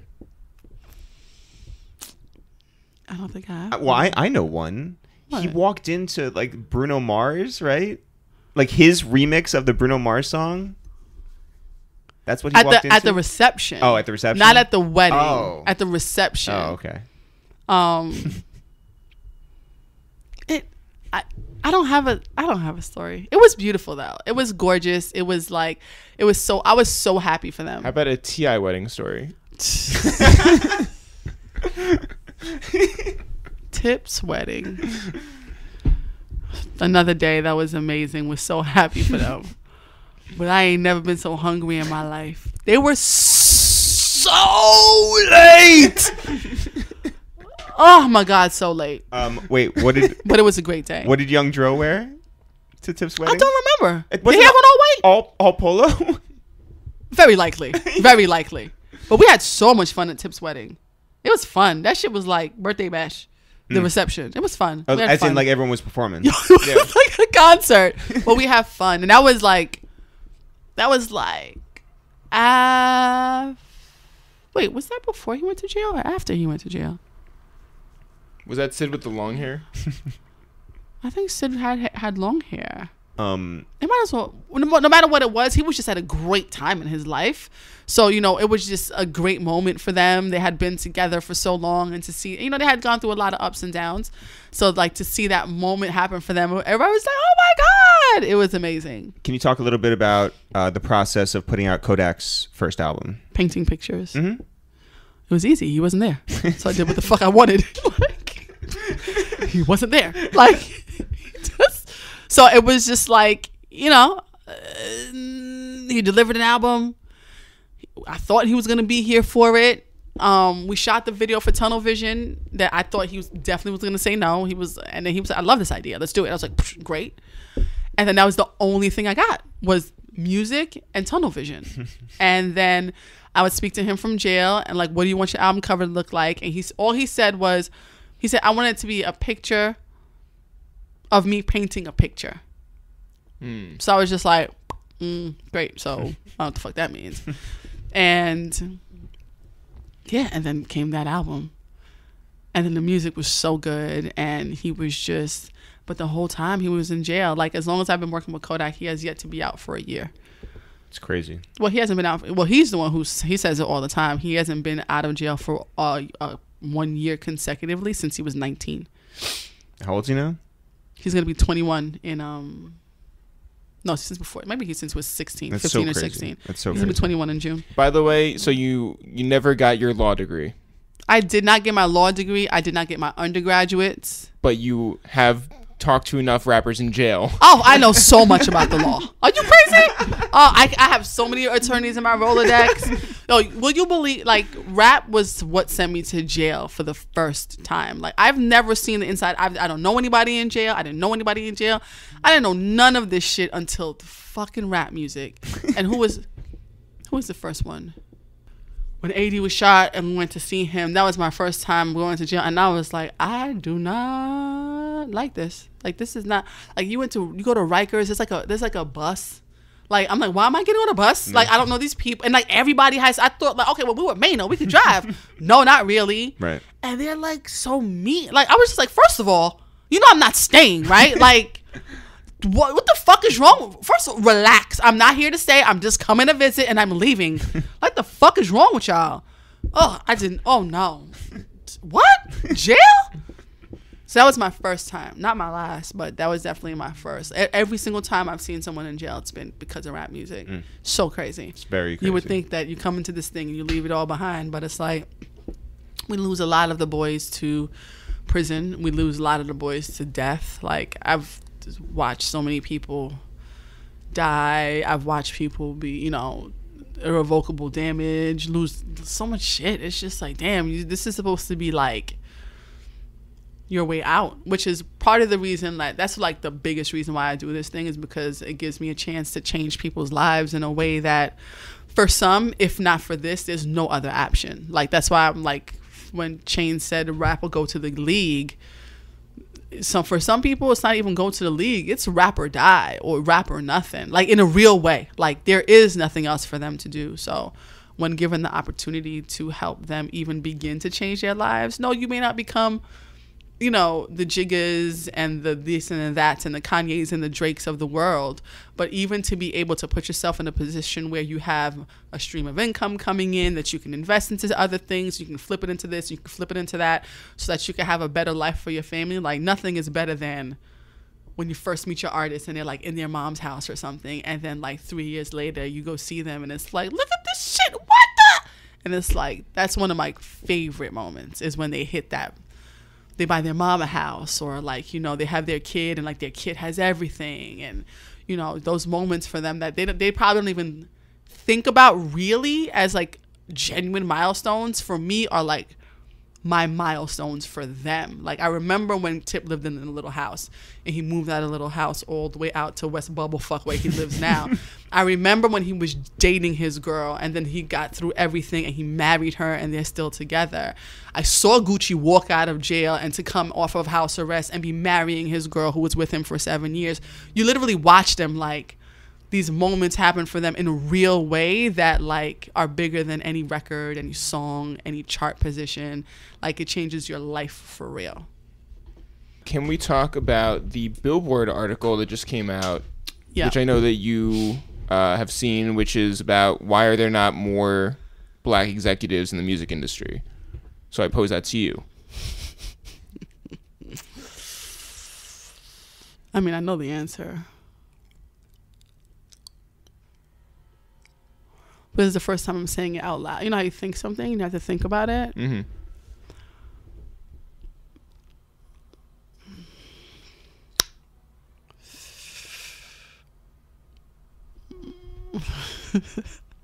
It's a multitude of reasons. One of them being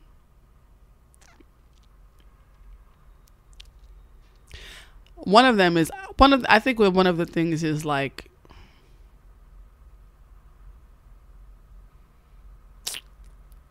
the people who are there are comfortable there and they don't want to leave their seat. That's one.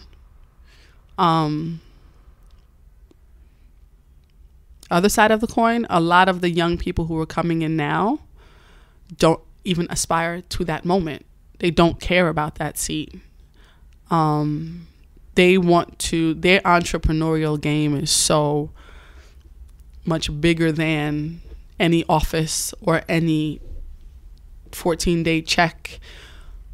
They don't even, like, people came into business and they wanted to be Lyor, they wanted to be Russell, they wanted to be LA. These kids don't want to be that. They want to be Tunde. They want to be Punch. They want to be, you know, the independent spirit of Jigga and Dame and Rockefeller. They want to be Dr. Dre. They don't aspire to be Jimmy Iovine like we used to. And then there's just, you know, good old-fashioned... American racism. You know. Yeah. Good old-fashioned, like, you know, the black kids can just do black shit and stay in black space. Don't get too crazy. Very simple shit. You know, basic shit. That's not exclusive to this business. You know what I mean? But I think this is one of the few businesses that, because of black culture, black music, black sound, black people, black faces, is so predominant. It forces you to look inside and be like, wait, hold on. Why aren't they out? Why aren't they in these offices? But it's not just here. Like, it doesn't matter. You go into fashion, you can go into film, you can go into food and beverage services, you can go into pharmaceuticals. There's not a lot of us, period. There are more of us here, though, than in the rest of the world, but I think there's still work to be done. Same thing goes for women. In my company, because my company is about 50% women, which is a lot. Other labels aren't like that. Like, women aren't just, you know, falling from the fucking rafters. Like, you're sitting here talking about the heads of labels. Sylvia and Julia, Jesus Christ. Sylvia and Julie, if I'm not mistaken, are the only two label heads left in the business, right? Actual labels. I think there might be someone in publishing, but I'm talking about, you can count on one hand and have fingers left over. Can we just go through some names and you just say some things real quick about them? Ashley Kalmenowitz. Right, so she's the VP of Publicity for Atlantic. Gucci, Cardi, Kodak. My fave. That's my all? Work wife. Oh, yeah. She's my work wife. Like, because it's like, oh, Marsha, you're great. I'm good, but I'm better with her.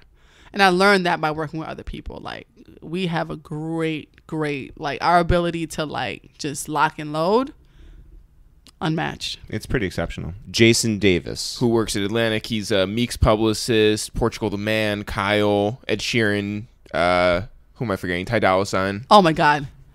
Highly combustible, but great partner. Because he will burst into flames. Like, he went to Coachella this weekend. I was very worried about him. Because he's so pale? Yes. That's what you mean by highly combustible? Yes, he will burst into flames. Him and Ed Sheeran, I get very concerned about them in the sun. Jason's amazing. Yeah. Like, Jason's like the younger version of Ashley. I think the only thing we got to do together was Meek for a minute. But he's like, just, even when he's not in it, he's still in it and on it. Yeah. Like, those two are like real, I mean, like genuine support. Like, support, so like real true blue friends. Great friends. Yeah. Manuel Cuny Diop. She is the vice president of music video production for Atlantic. Used to work at Rockefeller. Psycho. Yo, Manny does not fucking play. Like, anybody knows Emmanuel. First of all, Emmanuel knows everybody. She does. Let's start with that. She does know her everybody. Rolodex is insanity. Her mind moves at 100,000 miles a minute, but her output is unmatched. Like, her ability to work with different people, juggle all of these relationships, like, and still manage to be creative. And now she's a mom and she's figuring out that thing. And it's like, you know, of like, yo, because what she does is a lot of travel, a lot of movement. So how does she do that with a baby? And she's figuring it out. It's not easy, but she's doing it though. June Cardona. He's the VP of radio promo at Epic. Oh, June. I hope he's okay. I haven't spoken to him in a minute though. But June is like the last bastion of a real mix show guy. They don't make mix show guys like that no more, who actually like work mix show. He's like he understands what that is and the value of it. People think that people are trying to play this, radio doesn't matter game anymore. It still matters. And he's one of those people who makes it matter as well. Mar Brown, rest in peace, was the VP of radio at Atlantic. The legend. Rest in peace to Mar Brown. They don't make him like that. Like, Mar was a real G. Like, Mar was a shining example that a street dude, quote unquote, for lack of better terms, can make it into the boardroom and excel in a real way. Like, he did it for like the niggas, and he did it great. as an executive and as a father and as a man, just in general. He was like a man's man. And it's like anybody who knew him, like he left like a moment on you. Quick. Taxstone. Tax. I can't believe Tax is still in fucking jail, yo. It's a huge hole in the culture without Tax. Like, I think when it was happening, it was the timing on Tax and what he was doing with his podcast was so on point. Like, the timing was so perfect. It was almost early, but early enough to be that if he was still here, you would look back at it and in hindsight be like, that timing couldn't have been any better. He would have been what Jesus and Mero is. Like, people are looking at Jesus and Mero like, oh my God. Not me, but y'all love them. But that moment that they're having, Tax would have had that moment in a different way, like in a street, like more core kind of a way. I hands down, he would have had that shit locked. Sidney Margetson. He's a vice president of publicity over Atlantic. He's worked with everybody from T.I., Wiz Khalifa, Cranium, Lil Uzi Vert, Trey Songz, Maino, Lupe Fiasco. A legend. Like, he was the original publicist. Like, Sidney, like, is one of the one. Like, there would be no Ashley and Jason if there wasn't a Sidney who really, like, is a publicist. Not, I throw events and parties and I walk you down the red carpet. That, ladies and gentlemen, does not make you a publicist. I'm talking about pitching stories, convincing people why they should write about something that they didn't necessarily want to write about, maintaining really strong relationships that he can call to this day, being super, super, super, super protective of the culture and doing his best to just push our artists towards greatness, even in their worst moments, always pushing artists to be better. Like, they don't make them like that no more. Kiombo Hip Hop Joshua. Oh, hip hop. He hit me on Instagram the other day. He is the motherfucker who does what he wants when he wants. And it works for him. If everybody could have a life like hip hop, you have a good life. Because he does and he's a creative. Like, he is not meant for no one's office and the bullshit. And he just wants to be amazing. And I think that's why anytime you do see hip hop, because he actually is a unicorn, anytime you do see him, he's either by himself or surrounded by something really great. And that's it. There's no like riffraff and bullshit in between. He's greatness and nothing. Will Dezambach. Who is Wiz Khalifa's right-hand man over at Taylor Gang. Yeah, Ty Dolla $ign. Juicy J. Will is a growing flower. Nah, Will's the best though. He is. Will's come a long way. Like, he literally just came out of Pittsburgh and he went to Philadelphia. I was like, wait, that's that wrong? No. Like, he went to Taylor all the dice with his best friend. His best friend ends up being a rapper. They go on the road. They're just out here smoking fucking bad bitches, drinking champagne. Like, and next thing you know, this turns into a megawatt business.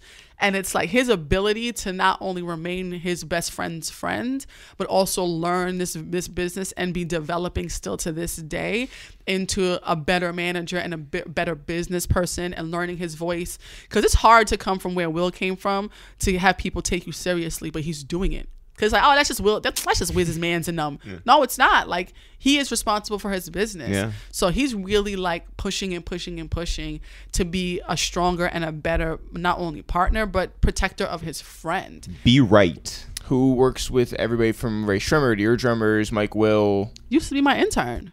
Crazy. And he came in, that motherfucker thought he knew everything. Like, I go to Morehouse and y'all are old and y'all know what the fuck y'all talking about. Like, y'all think too hard about this shit. Shut the fuck up, Brian. Like, I literally used to be like, yo, could you shut up? Now I'm just saying, because y'all be thinking like y'all know everything, and now he's learning that it's not that easy. Because he like literally hit me the other day and he's just like, yo, Marsh, for real? Like, this shit is some real shit. I was like, yeah, ain't it though? Because you just thought like it was just going to be, oh, and I'm a creative, and so I'm just going to be creative and just draw dope photos and make a Cremo sweatshirt and just be poof. No, motherfucker, no. And now he's like, you got that. Yeah. But he and Dez are like getting busy. Shout outs to them. Shout out to Ray Shremmerd. Shout outs to Shrim. Yeah. Your drummers. Yeah. You know, they're doing great. Cam, who came from, because that's how I know Cam Kirk. I know Cam Kirk and Dez all through Be Right. They all went to Morehouse together. Like, Cam used to shoot BTS on my videos. By the way, somebody came up to me at a party the other day and asked me if I went to Morehouse. And I started laughing and I was like, maybe I'm being disrespectful. I was like, I don't know. I was like, what? That's funny. Yeah. Yeah, that's how I know Cam. Cam was shooting BTS on my shit. Now he's got like full Reebok campaigns. Crazy. Just that whole young. That's the one thing. I would never move to Atlanta because it's not my town. But they're so good at developing young black kids into greatness and just making them like. I don't know what it is. You know what it is? Because it's a black city. Like, everybody's black in Atlanta. Like, the mayor's black. The people who own the bank are black. The people who work at the bank are black. The people who own the club is black. The people who work at the club is black. Top to bottom, everybody is fucking black in Atlanta. So it's like you're in the city of your own people. And everyone really is there just to grow. And it's not like, yeah, people say crabs in a barrel, blah, blah, blah. But at the end of the day, everyone just wants to grow. They're great at building relationships. Like, shout outs to Toby at Mifflin. I know Toby is, so Mifflin is like a bag company, like a leather goods company that started out of his fucking apartment when he was in college, and his family is African, and he used to get leather from them and would sew leather. And my baby's father knew him, and Phil, who was his roommate, who was a director. Phil was a director. Phil was a painter. Toby's sewing leather in his living room. I remember he made me like the first ever Mifflin iPad case. I still have that. I have his very first bag he ever made. And now he's growing it into like this huge, really amazing leather goods brand. Just so many young, talented people that come out. And they're not even from Atlanta. A lot of people come from wherever they come from. Yeah, and a lot of us just like went to Morehouse, you know? Yeah. Like, they go to that, they hit that AUC and never look back. Yeah. Like, a lot of some of the greatest people that we think are from Atlanta are not. Drama's not from Atlanta. Right. He's from Philly. Yeah. Like, so many people. Uzi's not from Atlanta. He's Again, from from Philly. Philly. Yeah. So many people that you think. Chaka Zulu, not from Atlanta. He's from New York. He is from the Bronx. Like, so many people that people think like, oh, Atlanta. Will's not from Pittsburgh. He's from Pittsburgh. Yeah, Yes, yeah. exactly. Eric and Jeff Rosenthal. Ooh. Stop it. You want to hear a funny story? Yeah. Not y'all, because y'all already know the story. Eric and Jeff Rosenthal, right? So we've known each other, what? About 8 years. Okay, about 8 years, right? So I've had their phone numbers for a long time. So if you don't know Eric and Jeff, generally speaking, and you can tell by the podcast too, Eric is just more verbose. He just has more things to say. He has a lot of feelings, and he likes to express them and get them off his chest, right? So they operate. So on the podcast, they're that way. In real life, they're that way. And also, I came to find out in text messages, they're also that way. So this is a good year, maybe a year and a half ago, right? 6.5 years into this friendship. Yeah, so about 6.5 years into this relationship. I don't know what happened. I know what happened. No, I think Eric called me. Yeah. Right? Yeah. Eric called, but then he's talking. No, he didn't just like talk. And I'm like, Jeff? He was like, what? So I'm just like, You go, what are you doing on I was Jeff's like, phone? what are you doing on? Right? I was like, what are you doing on Jeff's phone? He's like, what do you mean? You trying to tell me you don't have my phone number saved? I was like, of course I have your phone number, but I have it as Jeff. He was like, what do you mean? So he was like, how could you? We've known each other for like 7 years. How do you not have our phone numbers right? So this whole entire time, I was thinking that, Jeff is a little bit more quiet in person, but he expresses himself better in a written format. So that's why when I get a text from Jeff, it's a little bit more verbose, and Eric just comes in with the 1 and the 2. Yeah. Because every text that I get is a group conversation, right? Yeah. So even though they're not twins, they behave like the twins. So this whole entire time via text, I thought they had completely separate personalities, and in real life they were different. You were mistaken. By the way, at the same party as the Morehouse thing. The Morehouse thing, this girl comes up to me and she goes, "I saw your older brother at the club," and I go, I go, Eric? And she goes, no. And I go, then who's my older brother? And she's like, your older brother. I go, no, that's my twin brother. And she's like, that's Eric. It was very much like a who's on first sort of situation where I'm just like, no, Dan is my twin brother. Right. Eric is my older brother. I work with my older brother. My twin It's brother, too much. It's too much. Yeah. But Dan does feel like the older brother, though.